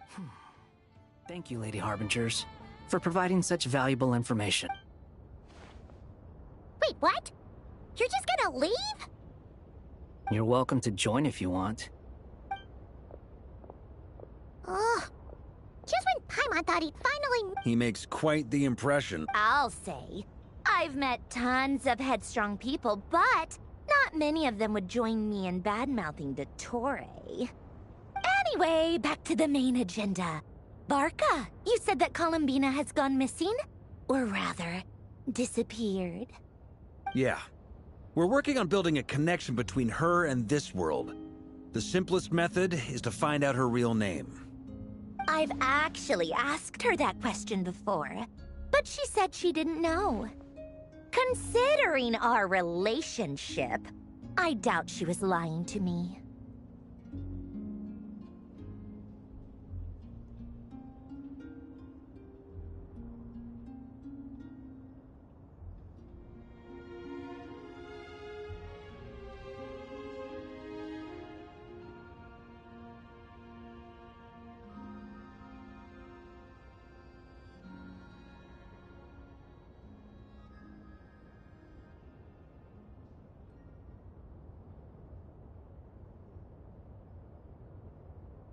As far as I recall, she was never dispatched by Her Majesty to claim a gnosis or anything like that.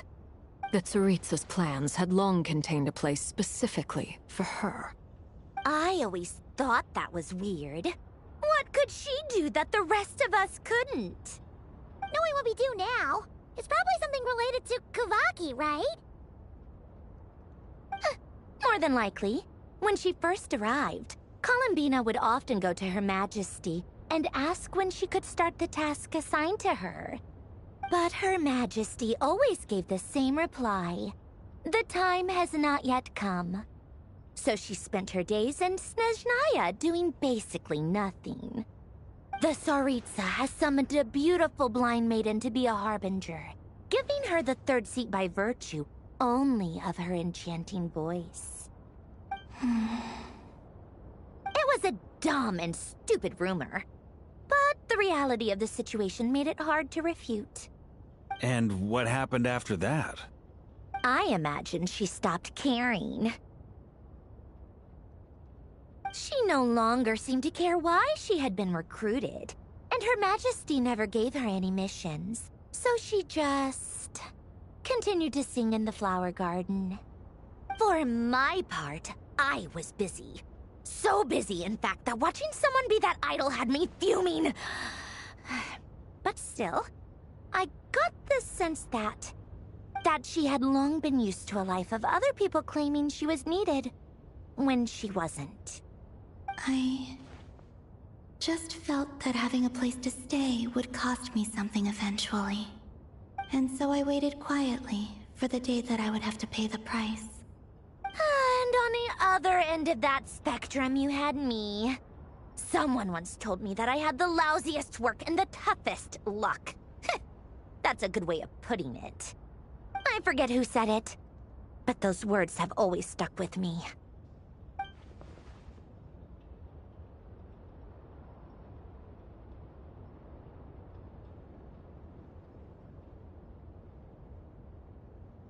But you've done your job exceptionally well all this time. Because at heart, you are a conscientious person. What is it? Something come to mind? That makes sense. Nothing screams you are needed like your name shouted. Well, good luck with it. But if you ask me, Colambina is still the most shoutable name. I'm just so used to it now. After all the arguments we've had, I can't be bothered trying to remember another name for her. Nor I. Sandrone. Harlequino.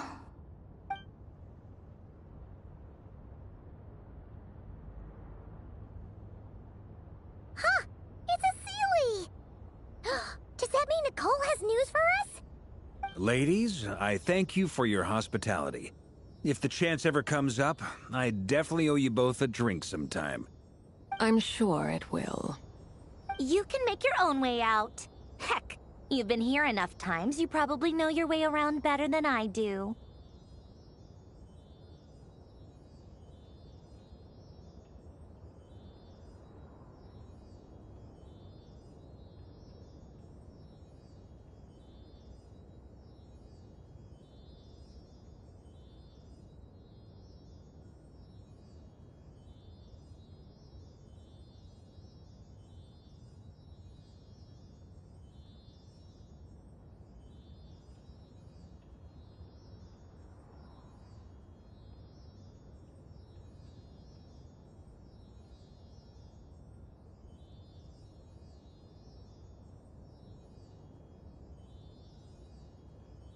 Okay, time to do what adventurers do best.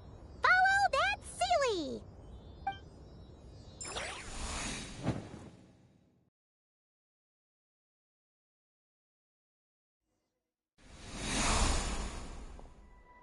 Here you are.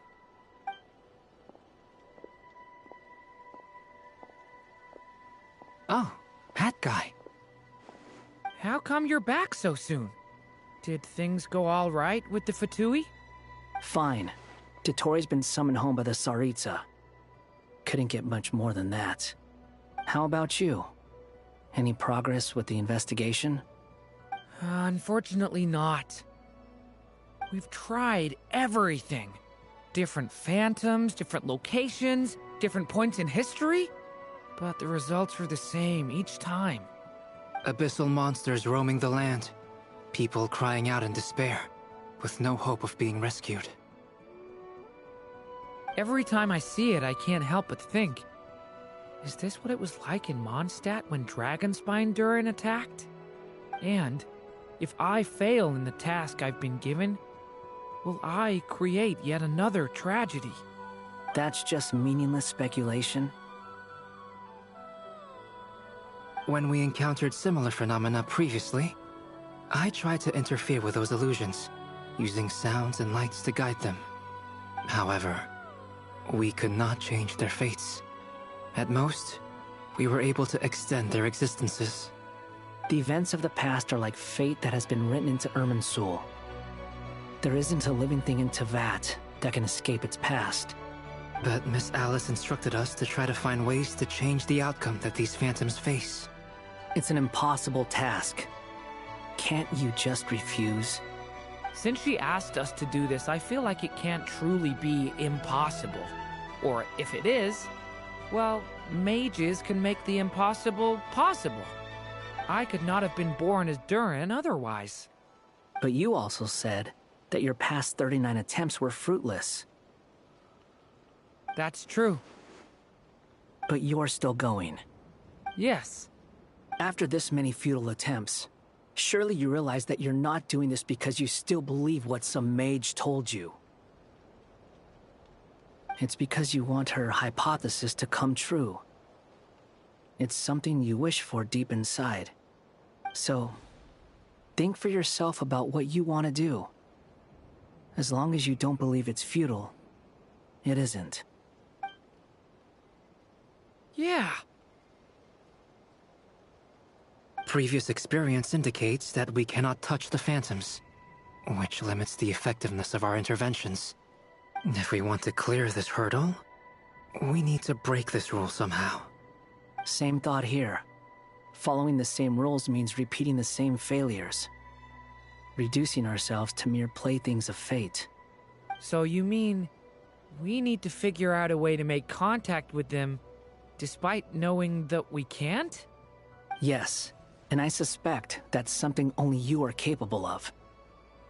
Everything in Teyvat is logged in Irminsul, but the withering that once occurred in Sumeru was a sign that the Great World Tree was being corrupted. This corruption allowed things that should not have existed in Teyvat to appear. This is tantamount to rewriting reality to an extent. You're saying abyssal power might be able to affect those phantoms? No one's ever tried it before. If you're gonna try it, it'll take courage. And you have to be confident that you can control it.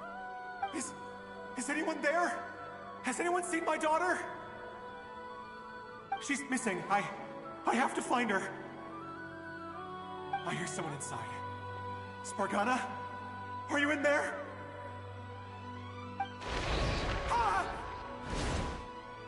If I can use my abyssal powers to warn him that there is danger here, maybe it'll change his decision. Maybe he'll stay away. Yes. The important thing is not the nature of the power, but rather how you use it.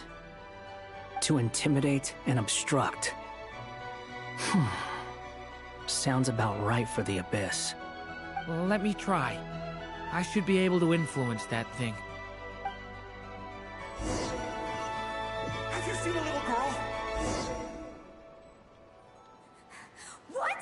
This isn't the time for that! Just run!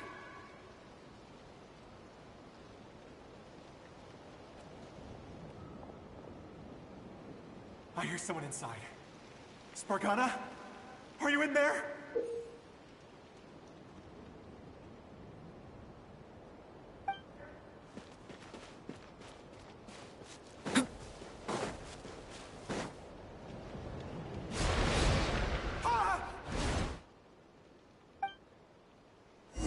Have you seen a little girl? What? This isn't the time for that! Just run! Where are all these monsters coming from?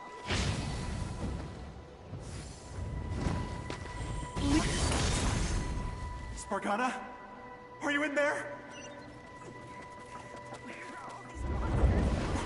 What is this? Looks dangerous. I should get out of here. I don't want to die!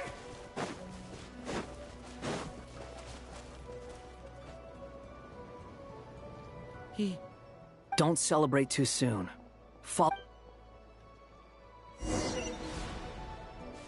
Monsters approaching from the front.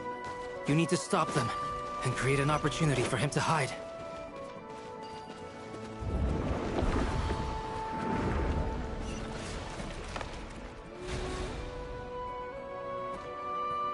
Help me!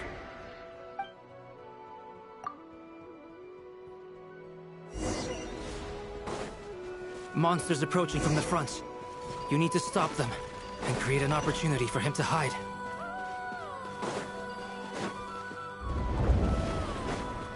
No!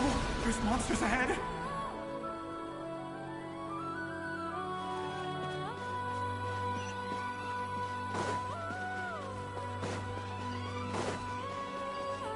Wait, is that the barrier I saw earlier? Why is it appearing now? It's as if someone's controlling it.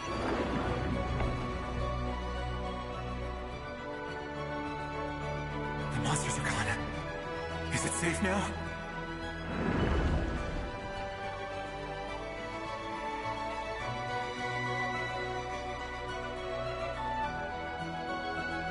The barrier's gone too. Oh, anyway. Quickly, let's keep up.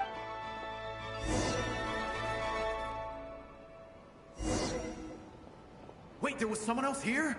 Don't go any further. We've got anti-monster traps laid out everywhere. But my daughter must just be up ahead. I have to go. This way's blocked.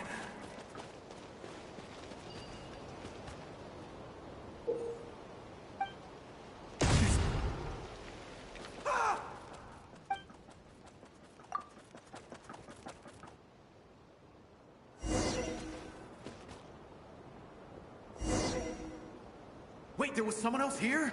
Don't go any further. We've got anti-monster traps laid out everywhere. But my daughter must just be up ahead. I have to go.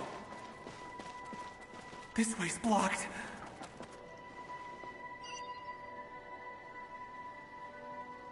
We might be able to use the explosives over there, but we need to take care not to hurt him.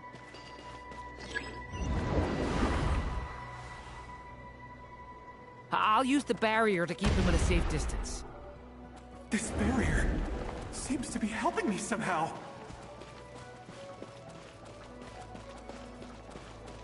Hey, hey, wake up! Oh, no good. Gotta keep moving ahead.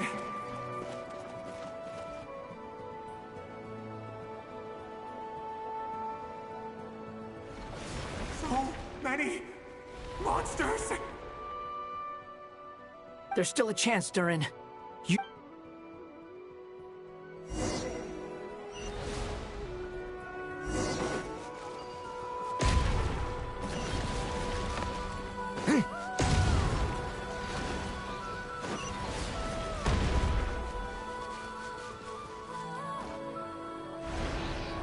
Help me!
Help me!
Wherever in this world I roam, I carry memories of my home.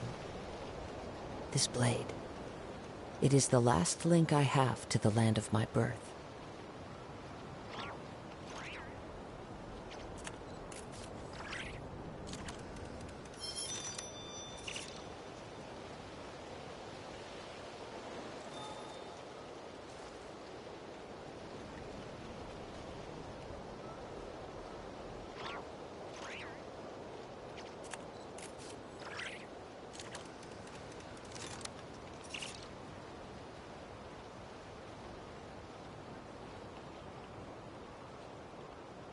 This scenery is wonderful. Surely enough to convince anyone to become a wanderer.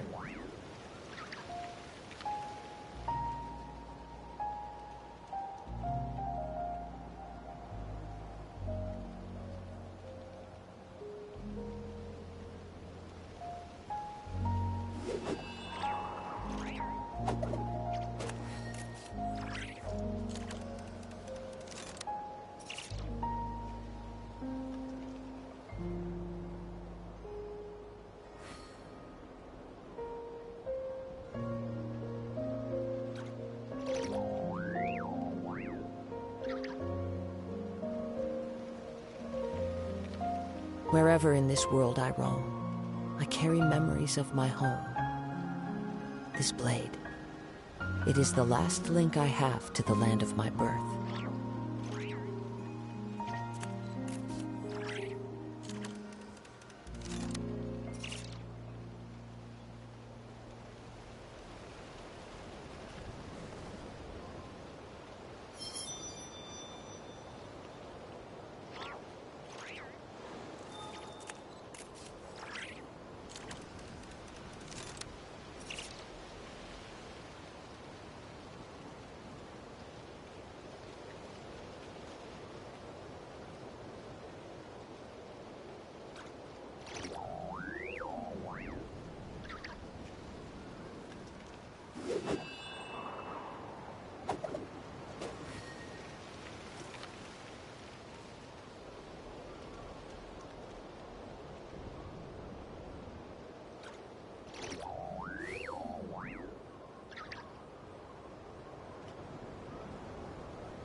This scenery is wonderful.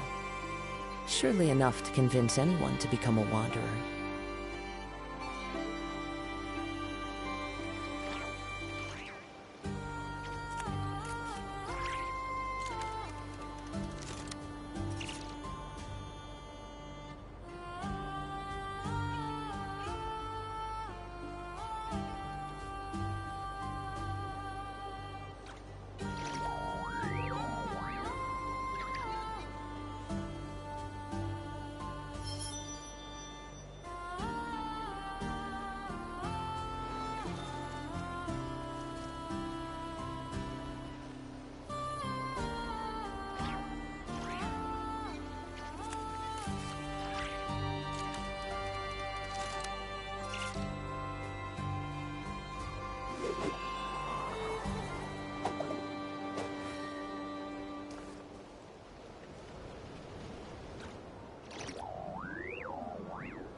Wherever in this world I roam, I carry memories of my home. This blade. It is the last link I have to the land of my birth.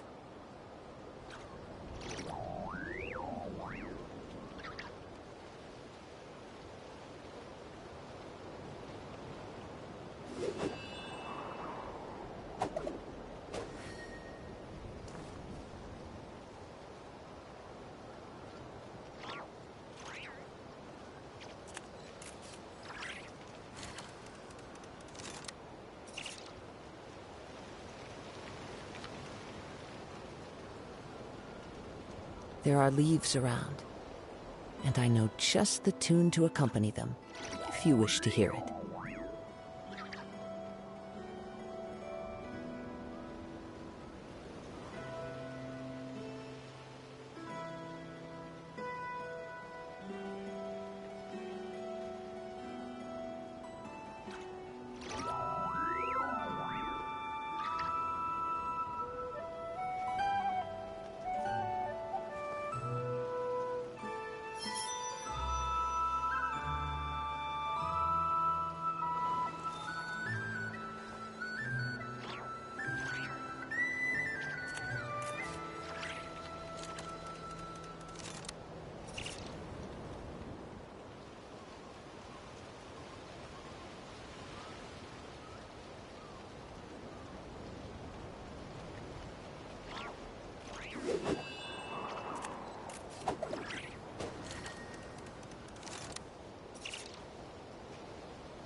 Wherever in this world I roam, I carry memories of my home.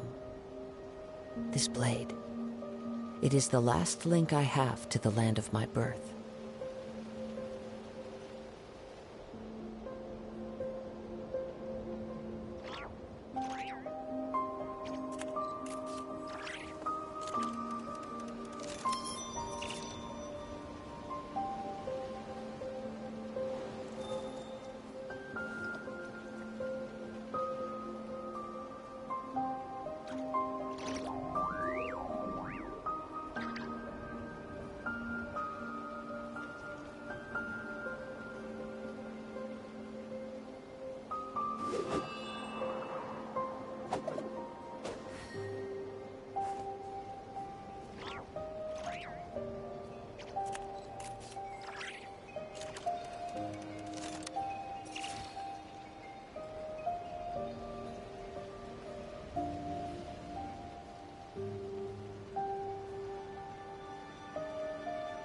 There are leaves around, and I know just the tune to accompany them, if you wish to hear it.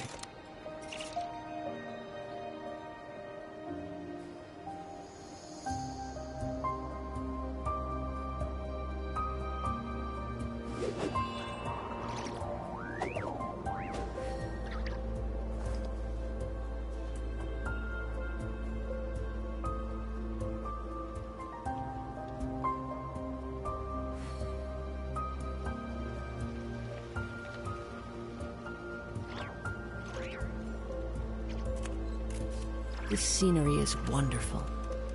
Surely enough to convince anyone to become a wanderer.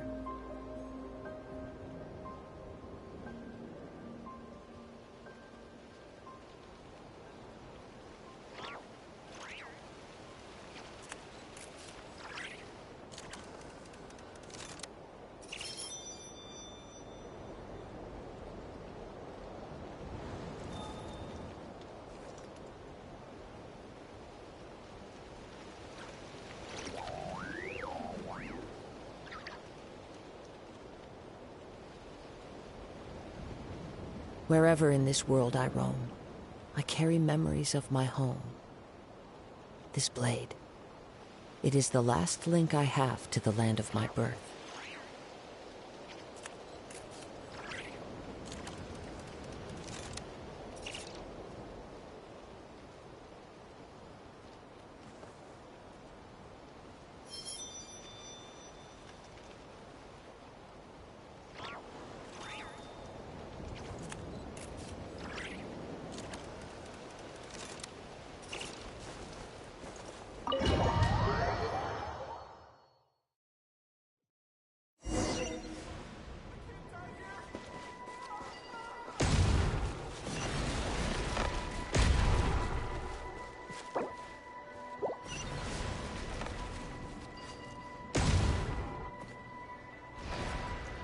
Help me!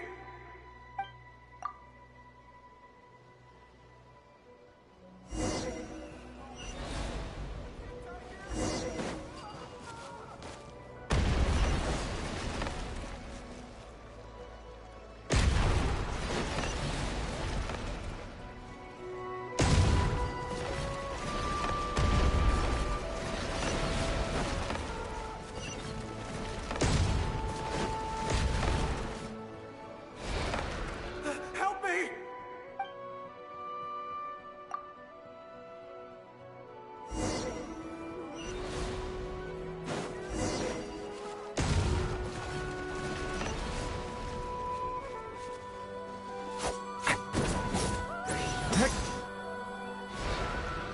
Help me!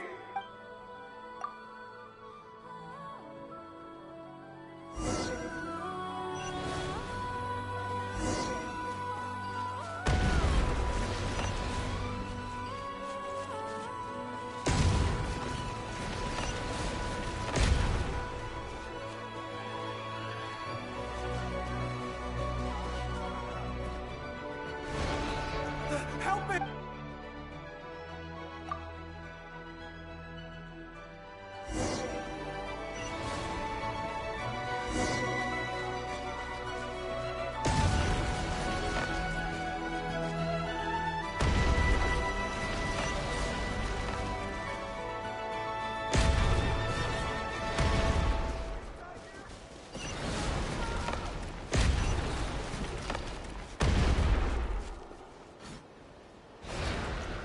Help me!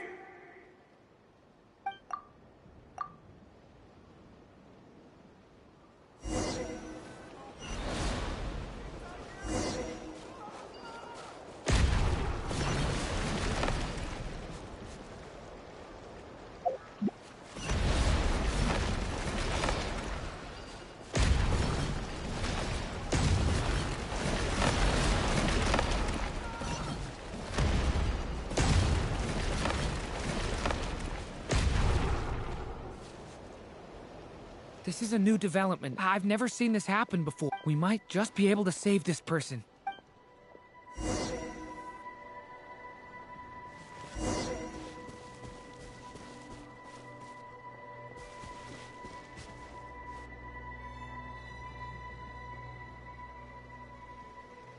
Hello there. Have you seen my daughter? Spargana's her name. She's carrying a large... Get out while you still can, you fool.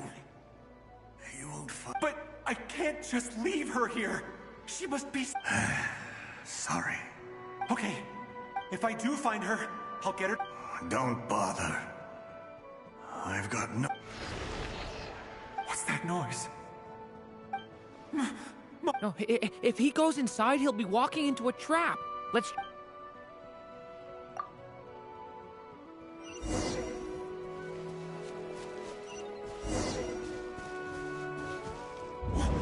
Why? How will I know where Spargana's gone like this? You know what? I'll trust this strange barrier. It's got me this far after all.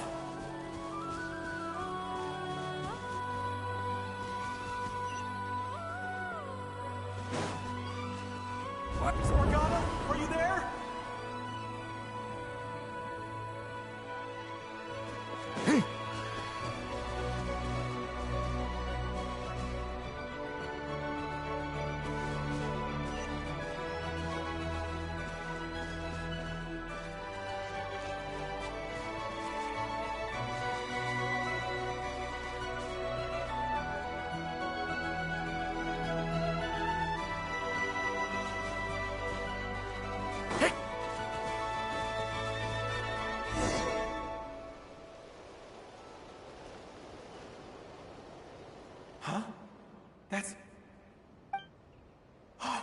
Thank you. Yes, it's one of hers for sure.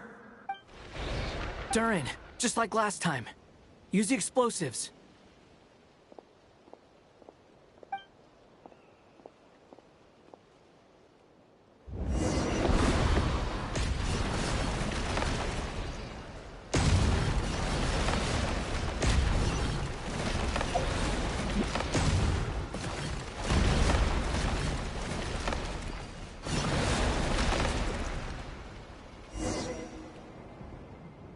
It won't work.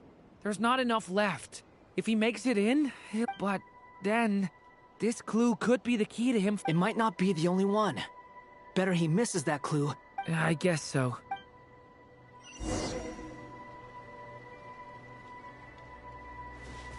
Stop him, Durin. We can't let him get any further in. That's my daughter's book! She's passed it this way! Why? Why would... I've searched and searched and searched... I no longer have anywhere else to...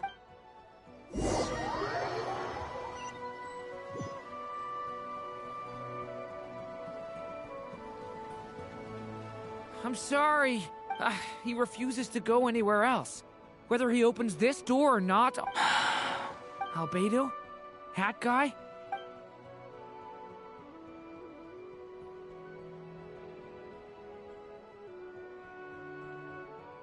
Why am I here? What's going on? All these scenes running through my head. Huh? What's... His reactions have... How many times have I... What's happening to... Huh? Wait. You can see us?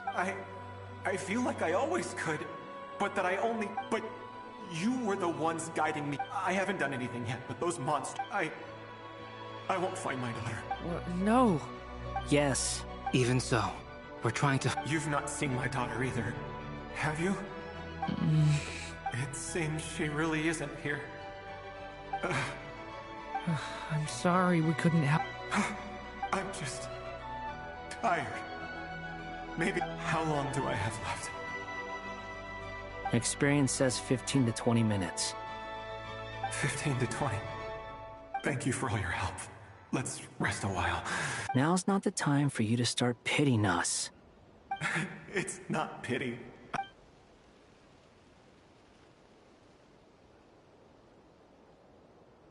You say you're from Mondstadt, yes? A place with windmills, where people enjoy limitless freedom? And you're from Sumeru, where they've built an academy into a giant tree? Yes. It seems you've never heard of either place. Those names are unknown to me, I'm afraid. Yes. Have you heard of Hyperborea? I have, but I heard that it was destroyed in the distant past. I see. That was where my ancestors... I've never heard that name. Then what about Sal Vindagnir? I have seen that name on stone tablets on Dragonspire. I see. I'm sorry. It's all right. We did hear... From how you speak of your lives, They are. Mondstadt is we have festivals a few... Sumeru is a lot more uptight. Not really the kind of place where you can relax. But if all you want in life is to see... That's wonderful. In other words, after this all-devouring... I mean, I can see... That's true. Well, time's almost up. The chances are slim, I know, but I'd like to spend these last few minutes looking for Spargana. May we meet again.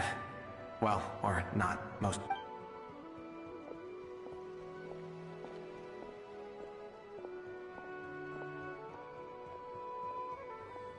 He's gone. In a few minutes, he will meet... The ending of this tale did not change. May your wishes come true. If only... Hat guy, could I ask you... You've never talked about your past. Would you be willing to tell me about it? I mean, sometimes... I know about Albedo's past. As for you, you're my first friend, and you've witnessed every step I've taken. But by either way, I mean, we're still best friends. But if I knew more about... I've told you about myself. And what did you do before that? Prepared for the entrance exam? Alright. If you really don't want to talk about it... I was a puppet built from the branches of a white tree. Using technology A white tree? Yes. A branch of Ermin's soul. So you had a human creator too? Yeah. But my creator abandoned me after deciding that I was a failure. After that...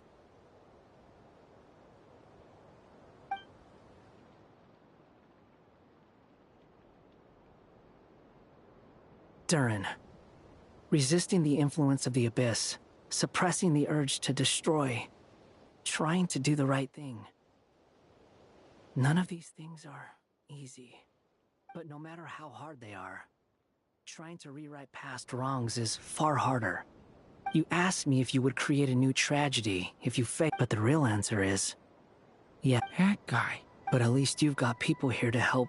I will. Alright. Break time's over. Hello? Durin speaking. Hello, friends, it's me. What have you been up to, I'm detecting some... The amplitude isn't particularly high, but they're... Alice. We were unable to save that person. I see. Well, that is rather odd indeed. It definitely... Could I trouble you to keep trying the same approach? I need to get this... I should probably have Nicole come and check this out as well.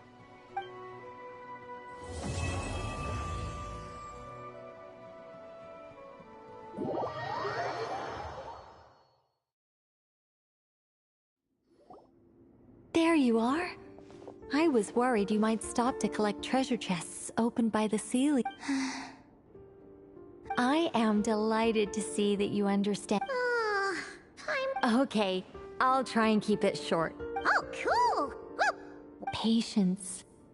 This was... Oh, like the place that housed the Eternal Moon's Marrow? Okay, so... Ah, alright then. Remember what you were saying about priorities? Fine. Simply put, we need think of it as a test from the three moon goddesses to see... Pretty sure Lauma would ace that test. Oh, wait. I also have no doubt that the moon chanter would... Therefore, the most feasible method is not... I've done some research, and it turns out the... I'm with you so far. How do we get the Kuvaki in them? The easiest way would be So we're going to... Precisely. There are... This is the simplest one. Cheating the system is much easier than trying... Sorry? Does the idea of cheating upset you, Miss Lauma? No, that's not it. Oh, what is it? It's about Moon Prayer Night. I figured out a way for... But as Paimon said, we need to have our Oh, okay.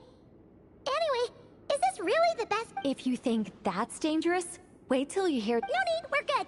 Let's go with this one. Very well. Kuvaki It would be rash to simply infuse the Kuvaki and... The symptoms are similar to another So, before we execute our... Once that is done, we will have to complete the resonance process as What? No eating or drinking? That's some hardcore fasting. They'll all be monks by the... 3 days. Oh, that's so long! And we still need to find 2 more... Fasting? What are they talking about? Really? Don't you want to think that... Haha, count me in too. 3 days without food? I can handle that. Miss Nicole has made it clear that this is the easiest way. The way I see it, there's nothing else to discuss. It's time to step up. Yeah, you're right. In that case, Then we'll start with you first, Traveler. Please step forward.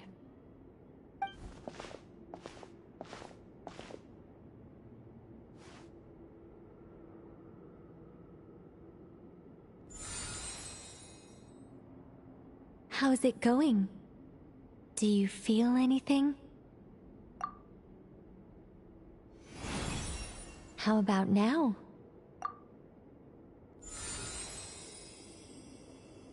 And now?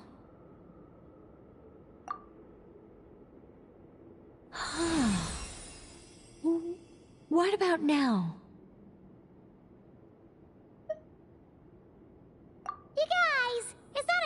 transformation. All right, I'm a fish. It's like I summoned a giant stone titan to arm wrestle you. In my last attempt, I infused 5 times the amount of Kuvaki required. Yes. Safe to say, you're next, Mr. Varka. Sure, here goes. All right. I'll start where we left off. 5 times the required Kuvaki dose. Whoa, whoa, whoa, hey, wait a minute. How's it going? Ooh, no, not great. I kind of want to puke. Feels like I've been drinking too much. A few bottles of wine and a big stein of Dark Horse. With some hard liquor from Liyue mixed in. You think this is funny? I just lost to a young lady. My apologies. I'll lower the... Oh. How's it going now? I'm not as dizzy as last time, but I can still feel it pulsing around. In that case, you wouldn't be an ideal choice. Okay. Let's go ask some of our other friends then.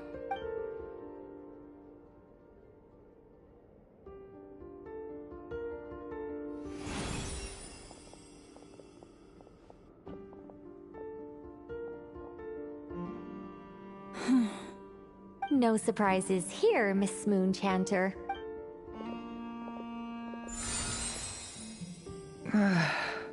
I'm getting a slight headache. Shame. You were...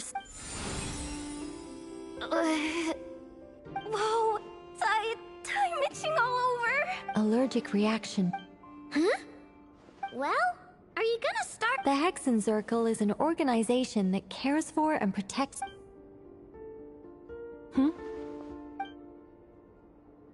Is something the matter? The candidates have to be human. I guess that rules me out. Huh. Everyone except the Moonchanter got beaten. Perhaps I could ask for volunteers among the Frost Moon.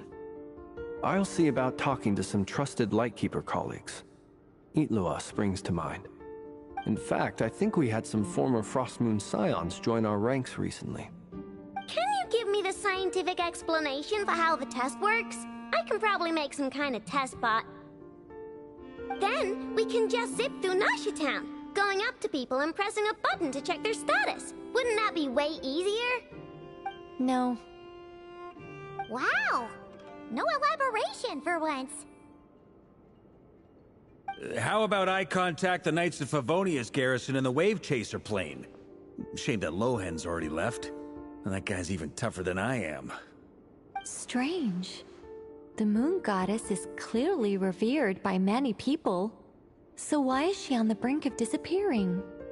She mentioned that the world has rejected her from the very beginning. And when we fought the Raikir of Salnari, it seemed like she exhausted her power for our sake. Also, Paimon's not sure revered is the right word for how people feel about her. Gratitude, certainly. For my part, anyway. It's basic reciprocity. She helped us, so she deserves our help in return. Yeah. Even though she looked like she didn't care, she still saved a ton of people, including me. A review of the relevant data leads me to conclude that Miss Columbina is a good person. Yep, you bet! They really think so? I'm super surprised that Columbina isn't her actual name, though. I think it really suits her. It's light and graceful and... yeah, just a really pretty name. I know, right? Unfortunately, that's not our decision to make. Columbina. That was the code name the Fatui gave me. But it also came up in the song I heard when I was born. But... is that really all there is to it? What do I truly think of my own name? Is there anyone left who will still call me by that name?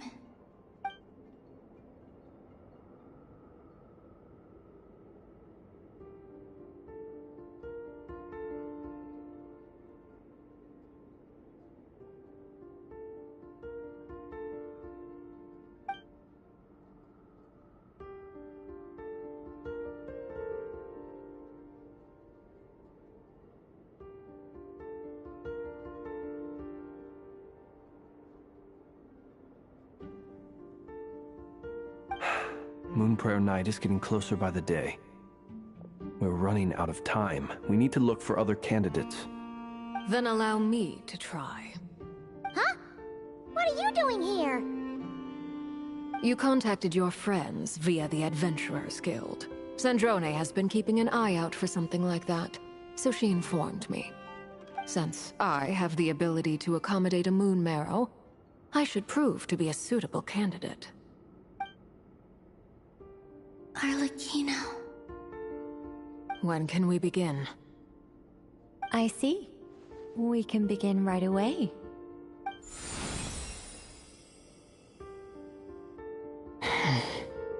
How was it?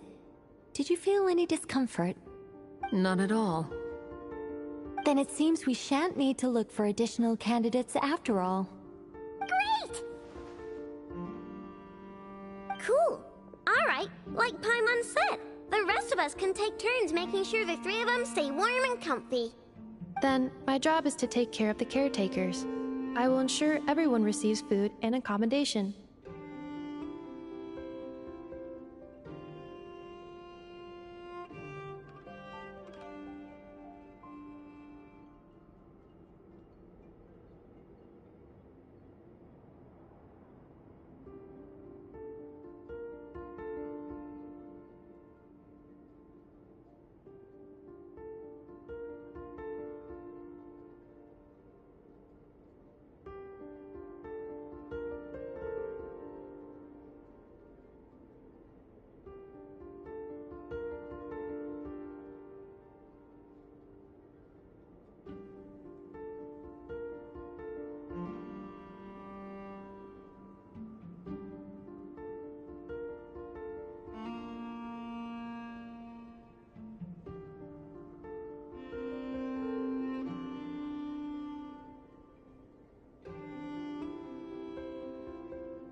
I'm ready as well.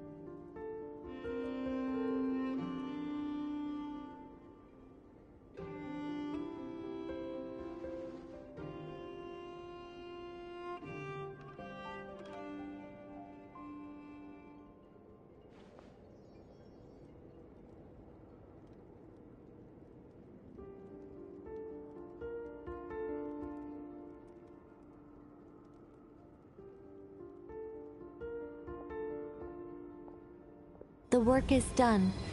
The sacred scroll shut. The stars grow dim, the people silent. The white sun sets, the silver moon rises. O path to the temple, appear now before us.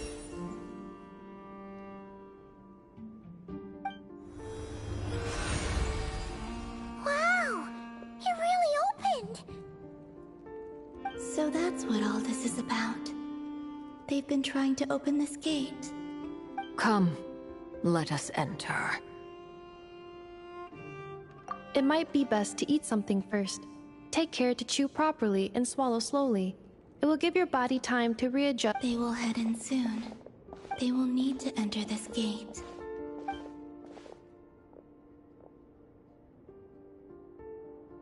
Huh?